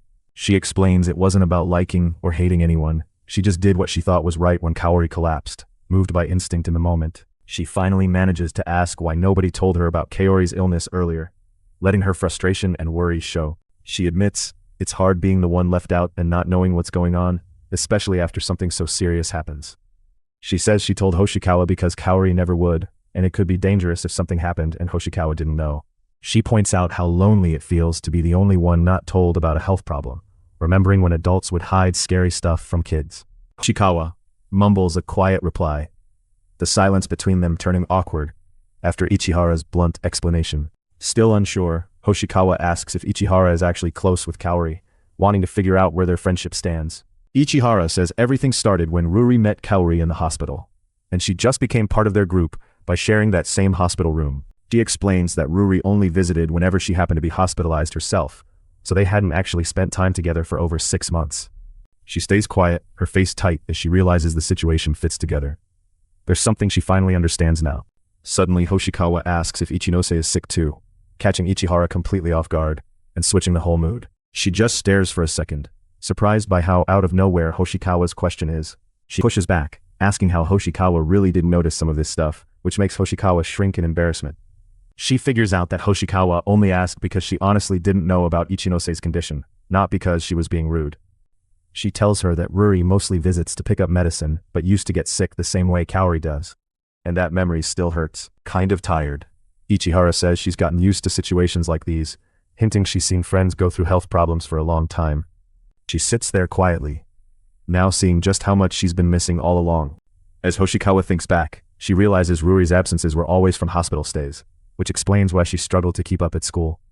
Hoshikawa tries to apologize, clearly feeling overwhelmed, while Ichihara just covers her face and listens in silence. But Ichihara stops her short, saying the apology doesn't change anything, and the distance between them grows. Ichihara then asks if Hoshikawa wants to know anything else, but Hoshikawa says no, and the conversation just sort of fizzles out.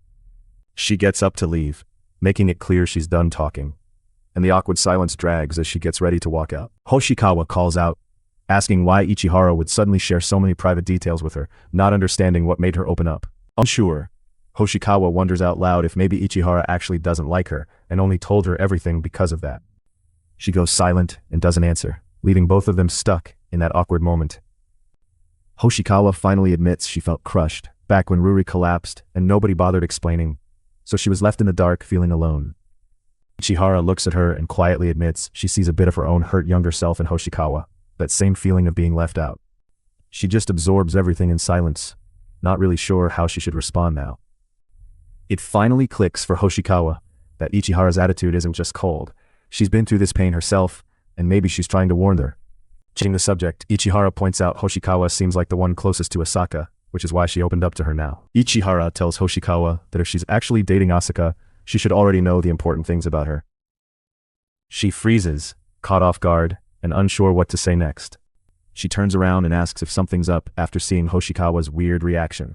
Totally blunt, Ichihara says she just assumed Hoshikawa was going out with Kaori and puts her right on the spot. She turns bright red and starts to stammer, completely thrown off by the question. Ichihara tries to check if Hoshikawa heard something straight from Kaori, but Hoshikawa admits she was just going by the way things felt. As Hoshikawa rewinds the conversation in her head, she suddenly realizes that if Kaori never told anyone, everyone else must have just assumed they were a couple the whole time. She instantly tries to backtrack, stumbling over her words as she tries to say they're not a couple. Ichihara explains she only guessed that because Hoshikawa always seemed to be looking out for Kaori and says sorry if she got it wrong. She just stands there, too embarrassed to get another word out. Ichihara heads off with a quick goodbye, and Hoshikawa barely manages to mumble something in return. She glances back and thanks Hoshikawa for being honest, while Hoshikawa stays rooted in place, cheeks still burning from everything she just admitted. She leaves quietly, and Hoshikawa is left alone in the hallway. She sits frozen in the quiet, her mind racing to keep up with what just happened. Once she's alone, Hoshikawa finally slumps forward, as all the nervous tension drains out. Sitting there, Hoshikawa starts to see how easy it was for people to get the wrong idea about her and Kaori.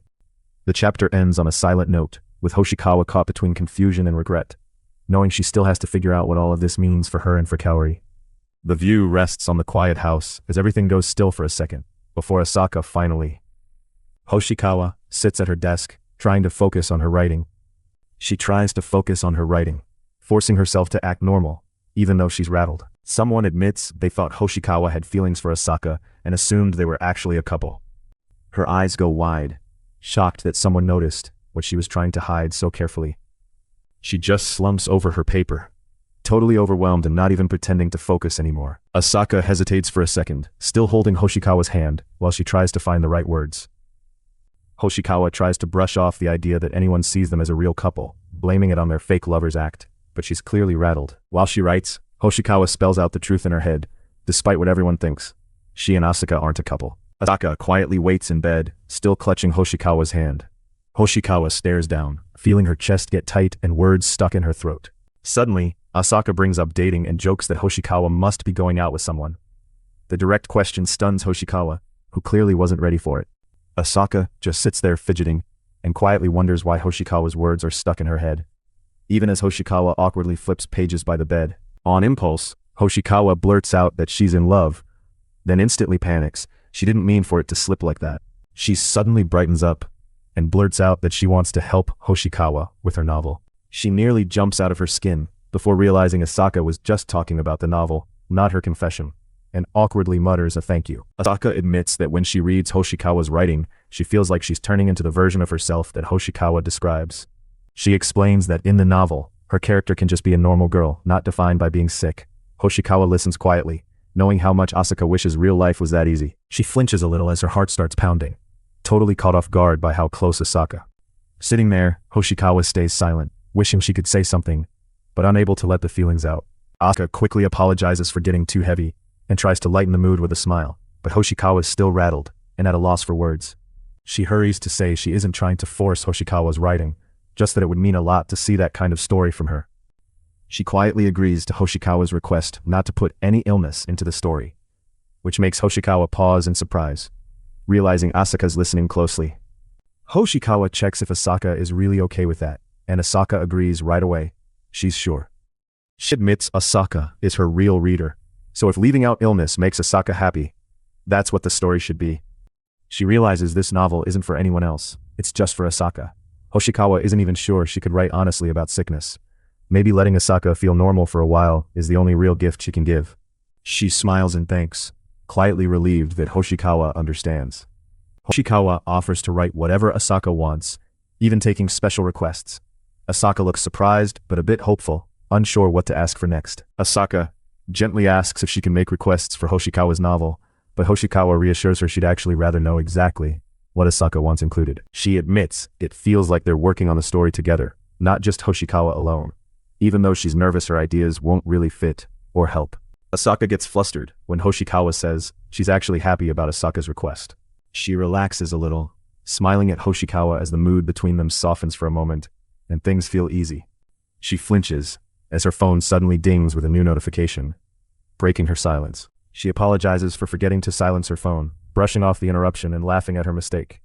Hoshikawa asks if the message is important, but Asaka shrugs it off, saying it's just her sister asking her to pick something up, nothing major. She shows her phone, explaining her sister only wanted her to grab something while she's out, so there's nothing to worry about. Even so, Asaka worries she's asking too much from Hoshikawa, feeling guilty about how much time and effort she's taking.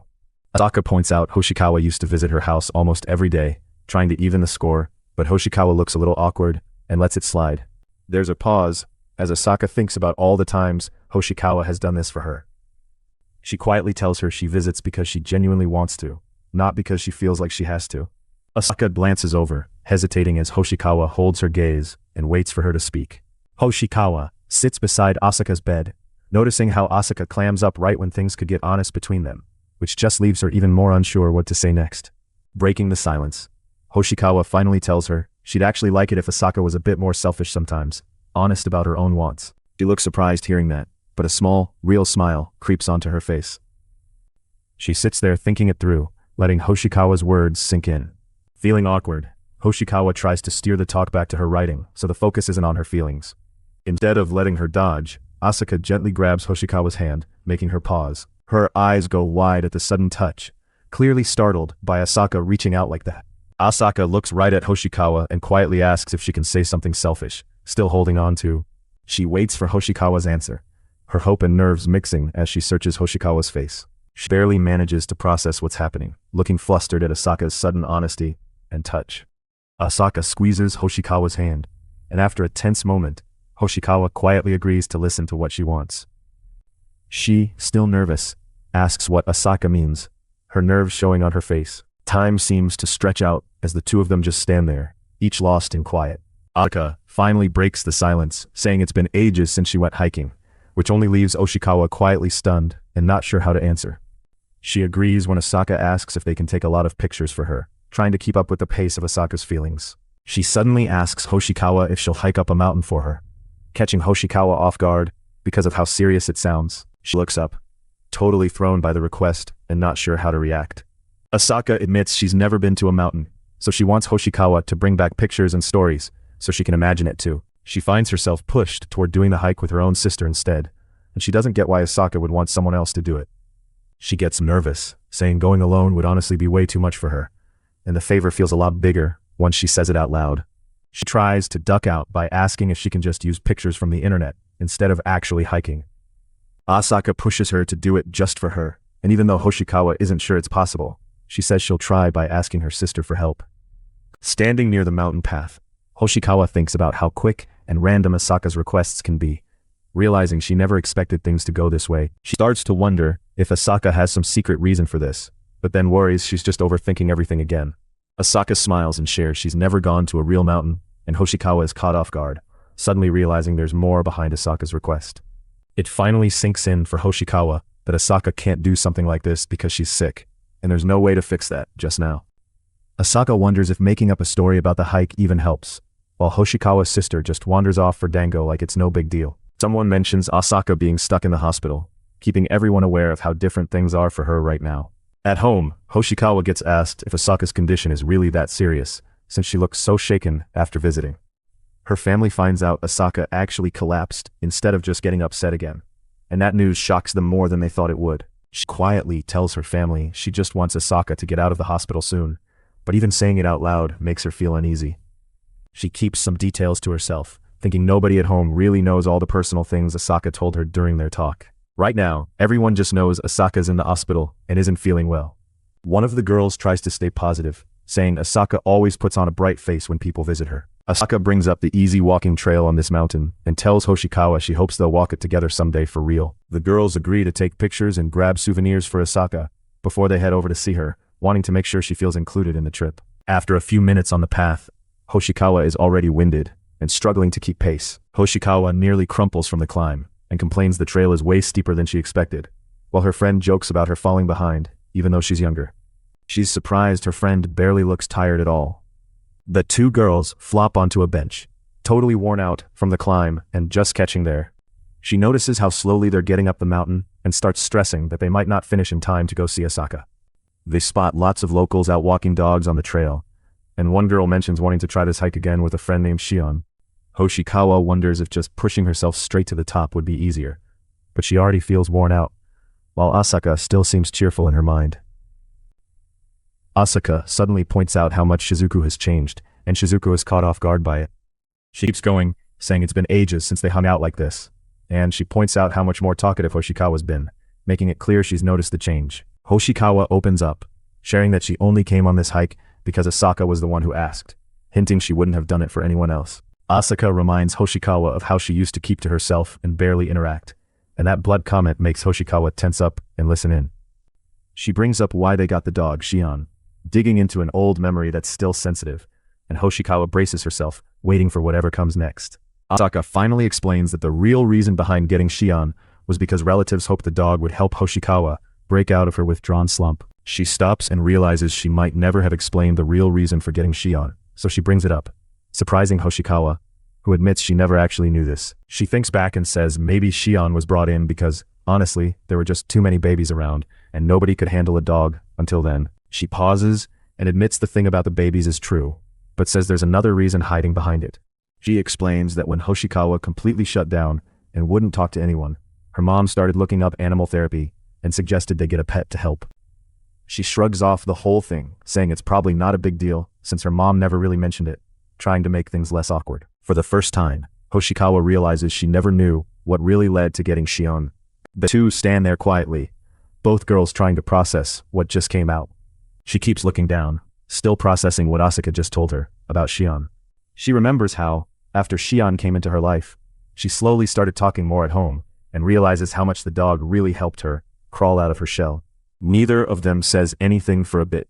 As they start walking again, Asaka breaks the silence and gets their talk going once more. Asaka says her mom has really noticed Hoshikawa changing ever since she started coming over more, and that seeing her happy again means a lot. She admits that, before they became real friends, Hoshikawa looked so closed off that Asaka honestly felt she might just drift away from everyone.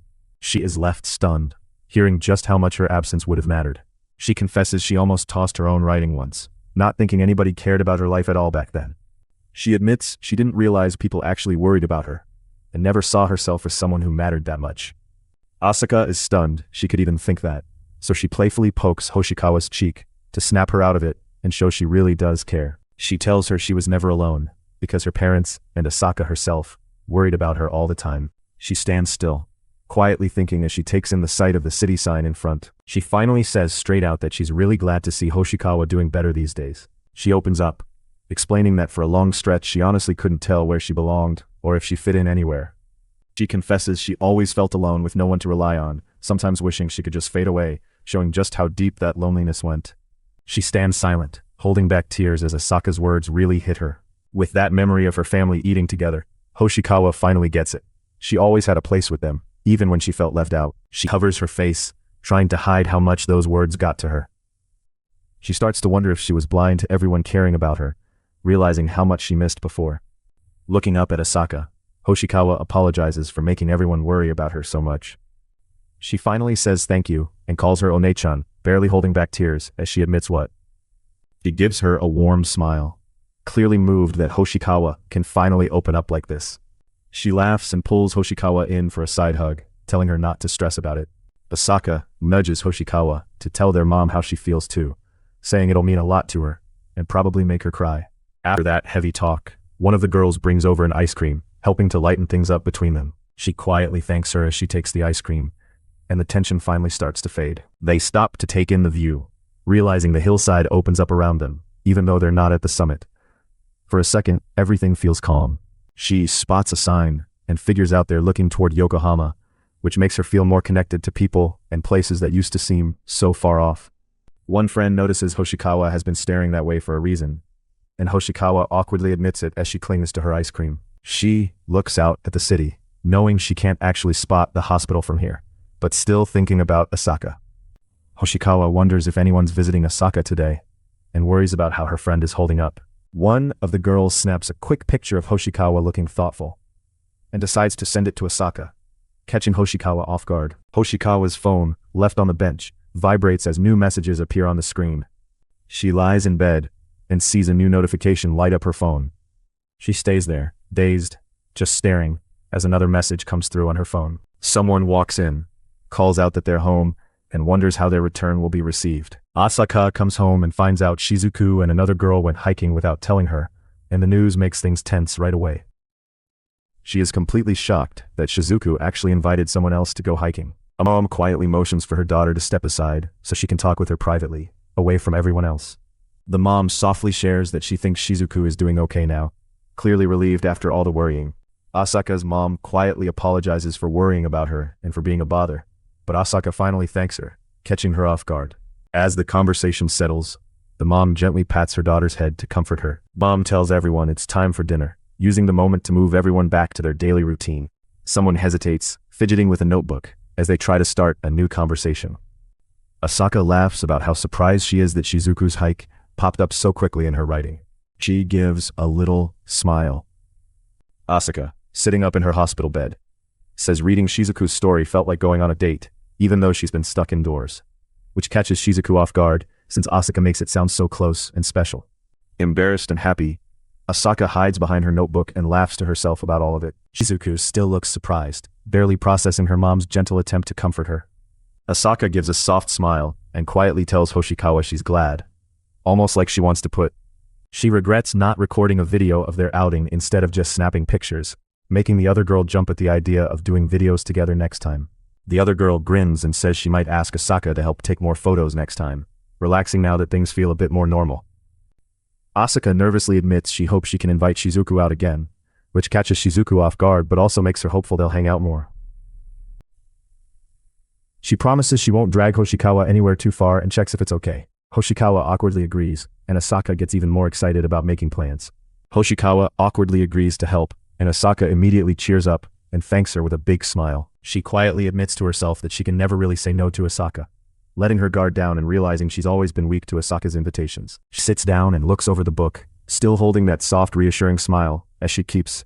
She's face turns bright red as she ducks her head, clearly embarrassed by the situation. To shake off how awkward she feels, Hoshikawa suggests Asaka try reading some different novels, but Asaka quickly brightens up and says she already reads a ton. Asaka gets excited and shares that her latest favorite was a short story by Kane-sensei, holding up her ebook for everyone to see. She is a little thrown off by how many other books Asaka reads, realizing that even though it's normal, it still makes her feel left out. She tries to calm herself by remembering Asuka's always been a big reader, then tries to change the subject by asking what Shizuku's into lately. They swap book advice back and forth, with Hoshikawa sharing her library pick and Asaka agreeing it's a solid choice. She thinks about how Kanai-sensei's new book comes out next month and says she'll probably pick up her copy of Mirage again to get ready. But Hoshikawa holds back, starting to say something but not really finishing, as if she wants to be honest, but doesn't know how yet. She squeezes the book a little tighter, nodding to herself and saying, "Right." As if trying to. She pauses by the sink and quietly whispers, "Shizuku," while Hoshikawa just stares at her phone. Not. She shifts gears and asks Hoshikawa if she can help with one more thing, moving the conversation from safe small talk to something more real. Hoshikawa flashes back to when Asaka suddenly asked her if she could climb a mountain with her. Not sure what's coming, Hoshikawa stammers and tries to brace herself for whatever Asaka might ask next. She gives Hoshikawa a big reassuring smile, trying to make everything feel normal for a second. She explains that she actually owns Mirage, but it's at her place because her little sister is there now. Hoshikawa, still a little surprised, agrees to help. Asaka says thanks and promises to send instructions, turning it into a favor that feels more personal than just grabbing a book. She double-checks the address on her phone and hesitates in front of Asaka's apartment, not sure she's. Asaka spills that Hoshikawa will have to go into her room to find the book, warning her that her little sister gets shy but knows she's coming by. Standing at the front door, Hoshikawa feels her chest tighten. She hasn't been to a friend's house like this in ages, and all the nerves hit at once. She finally presses the doorbell. The buzzer rings and she stands there, heart pounding, waiting for someone to answer. Asaka quietly swings the door open and silently invites Hoshikawa to come inside. When a girl answers the door, Hoshikawa's thrown for a second by how much she looks like a mini Asaka, making her pause in the entryway. She looks confused and quietly asks which book Asaka means, not sure what to pick. Asaka stands in the doorway and mumbles the book's name, then quickly offers to get Mirage herself. She peeks through the crack of the door, staring out in tense silence as Hoshikawa hesitates about. The front door slams shut behind Hoshikawa as she hurries out, leaving Asaka's entryway empty. Standing by herself, Hoshikawa wonders if the little sister was just quiet, or if she was actually giving her a cold stare. She checks her phone again, replaying the scene and second-guessing whether or not the girl really glared at her. Getting restless, Hoshikawa glances at her phone and wonders how long Asaka is going to leave her out here, feeling the weight drag on. Now she's overthinking everything. Worried Asaka thinks she's weird for showing up, but then tries to reassure herself that Asaka already knew she was coming. Hoshikawa circles through more worries, figuring maybe Asaka can't find the book because she's still in grade school, and there are just too many books piled up. She stands there, stressing out and silently overthinking whether she should just go. Finally, Asaka calls out and says it's fine for Hoshikawa to go into the room to look for the book herself, giving her the green light she needed. Even with that okay, Hoshikawa pauses, clearly nervous about walking into someone else's private space. Hoshikawa stands in the hallway, worried she's making Asaka search too long, and feels like the whole situation is starting to get uncomfortable. Her nerves get the best of her, so Hoshikawa tries opening the door just a crack and calls out to check on Asaka. She hesitates, not wanting to seem pushy, while Asaka is still making noise inside, rummaging for the book. This small move lets Hoshikawa break the silence and show she's still there. Hoshikawa stands awkward and frozen, replaying Asaka's unsure "you can go in," and second-guessing if she ever. Relieved but still awkward, Hoshikawa heads inside and announces quietly that she's coming in. She hears Asaka digging through stuff on the floor inside, so Hoshikawa figures she's in the right place and steps in a little further. Hoshikawa edges past the doorway while Asaka keeps searching, not looking up from the floor. She glances back, biting her lip as she realizes she really does need to leave now. Still anxious, Hoshikawa struggles for words as she leans in further, worried about bothering Asaka. She kneels by her closet, digging through her things while the rest of her room stays untouched. She just stands there in shock, not able to say anything back. It hits her that she's never gotten this close to Asaka's personal space before, which suddenly makes everything feel way more real. Her eyes land on a round stuffed animal sitting on Asaka's bed as she steps inside. Hoshikawa recognizes it, the plush she bought for Asaka at the aquarium, and remembering that brings up a flood of feelings. She forces a big smile and says she's very happy, even though she's clearly trying to hold. She lowers her eyes, feeling too stunned by Asaka's open words to say anything right away.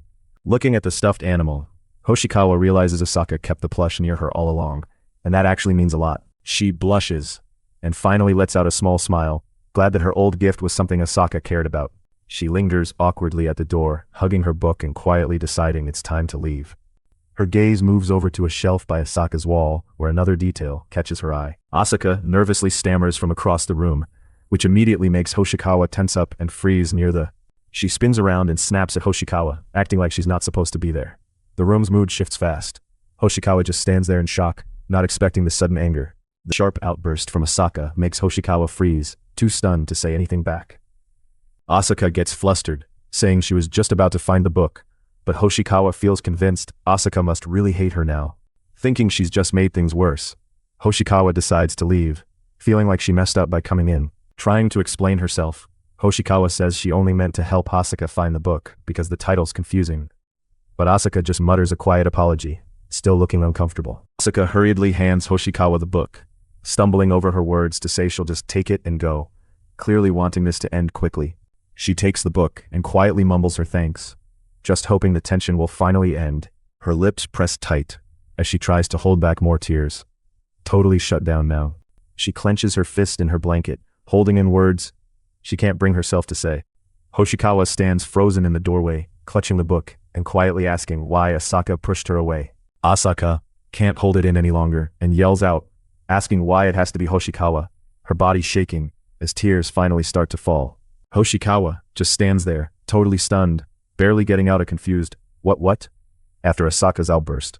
She is left frozen, shocked by Asaka's yell, barely able to get out a confused sound. Asaka suddenly grabs the book tight, clutching it like she's afraid to let go. She just clings to the book, staring down and squeezing it tight while Hoshikawa reacts in total. Still clutching the book, Hoshikawa tries to keep things matter-of-fact, saying she'll just pass it over, even though she's clearly not okay. She cuts her off, pointing out that if Hoshikawa delivers the book tomorrow, it's basically pointless. She feels ignored, like her actions no longer matter, and the help doesn't count. At her limit, Asuka tells Hoshikawa to leave, her voice trembling and full of hurt. Asuka shoves Hoshikawa away and screams for her to stay away from her sister, the push making the rejection hit even harder, while Hoshikawa stands there, stunned. As she's shoved, Asaka can only stammer in response, totally shaken by what just happened. Asaka suddenly shoves Hoshikawa back, snapping at her to stop, and leaving Hoshikawa totally thrown off.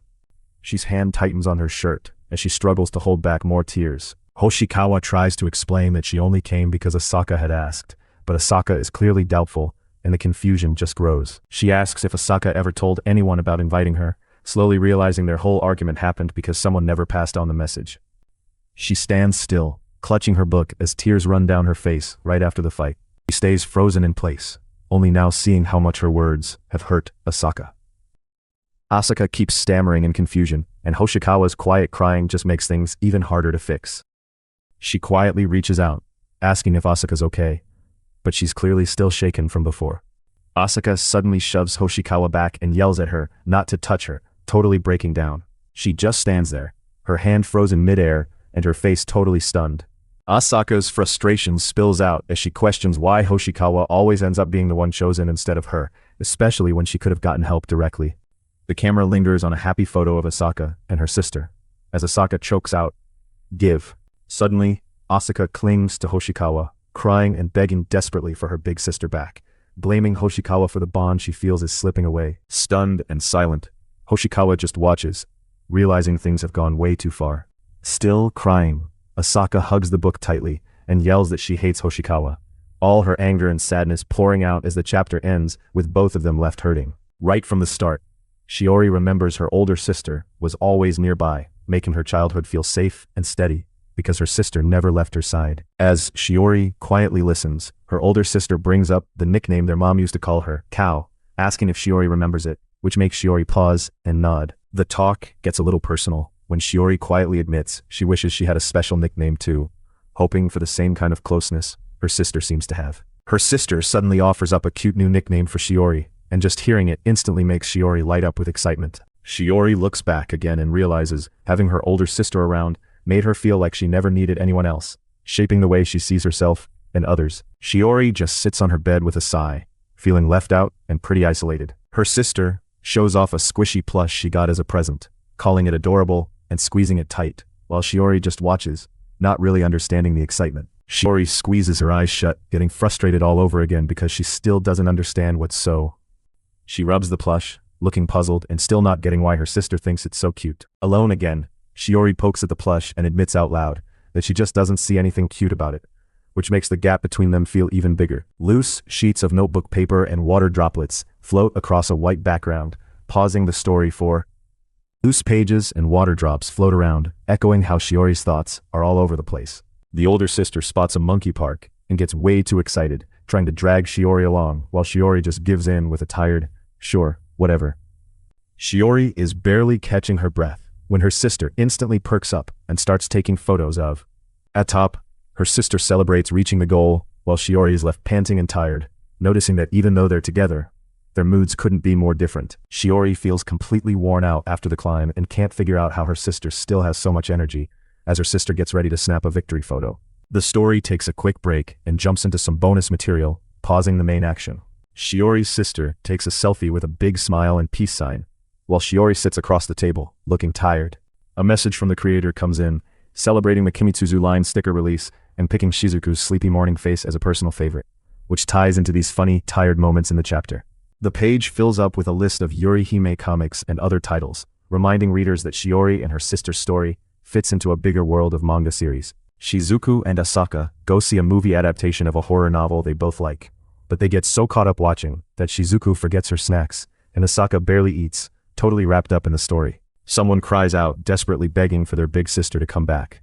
Right away it feels tense and raw, with heavy pain hanging in the air. The girl tries to hide just how upset she is. Hoshikawa freezes as she catches a glimpse of Asaka and a friend posing happily for a photo. One girl hugs her notebook tight and wipes away tears, struggling to keep it together. There's someone else nearby watching.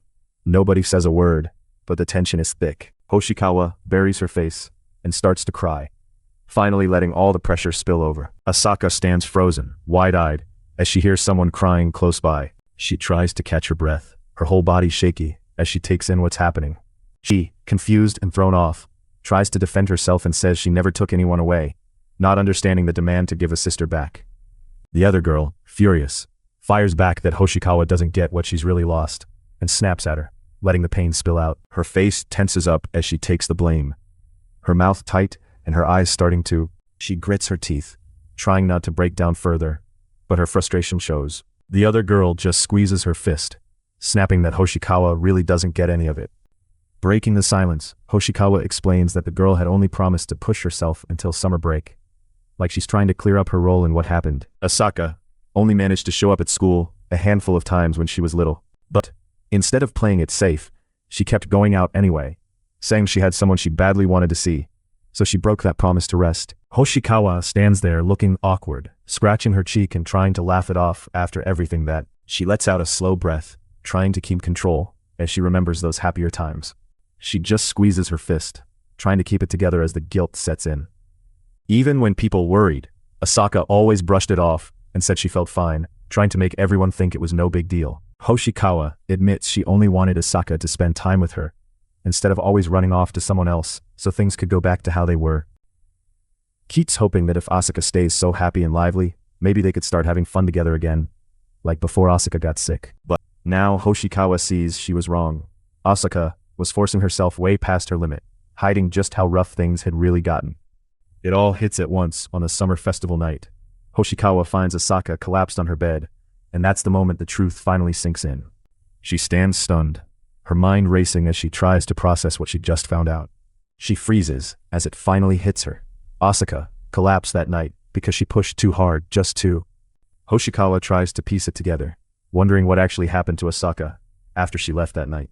She stands there in shock, guilt and worry written all over her face. Even after Asaka collapsed, she acted like nothing happened the next day, so Hoshikawa kept looking past every warning sign, thinking things were normal, even though they weren't. Her heart starts pounding as she realizes Asaka was really forcing herself way past her limit. Just suddenly, someone calls Hoshikawa out for never noticing what Asaka was really going through, and the harsh reality finally hits her. Hoshikawa hears straight up that she missed all the pain Asaka was in at home, and that she completely overlooked how much Asaka was suffering. Asaka kept pretending everything was okay and forced herself to go out, even while feeling sick, and now she's in the hospital. Hoshikawa can't ignore it anymore. It all comes out. Asaka pushed way past her limits just to spend time with Hoshikawa. Facing how much her actions mattered makes Hoshikawa's guilt even heavier. She finally hears it. She's the reason Asaka forced herself, the focus of all that effort. The situation shifts to full blame as another girl tells Hoshikawa this is all her fault. She stands frozen, crushed by the clear accusation, and the room feels heavy around her. She lowers her head as it finally hits her. She gets what Asaka was hiding all along. She finally realizes Asaka was forcing herself to hang out, feeling that weight land hard on her. She hugs her book to her chest, and finally admits she's sorry, barely meeting Asaka's eyes. She finally says out loud that Asaka never told her any of this, and she feels lost as she quietly clings to Asaka's name. Asaka glances over and suddenly spots someone at the door, catching both Hoshikawa and the newcomer off. She clenches her skirt tightly, trying to keep her feelings from showing. She finally admits she didn't know Asaka was sick until Asaka collapsed right in front of her. And now she can't stop thinking about it. She gets it now.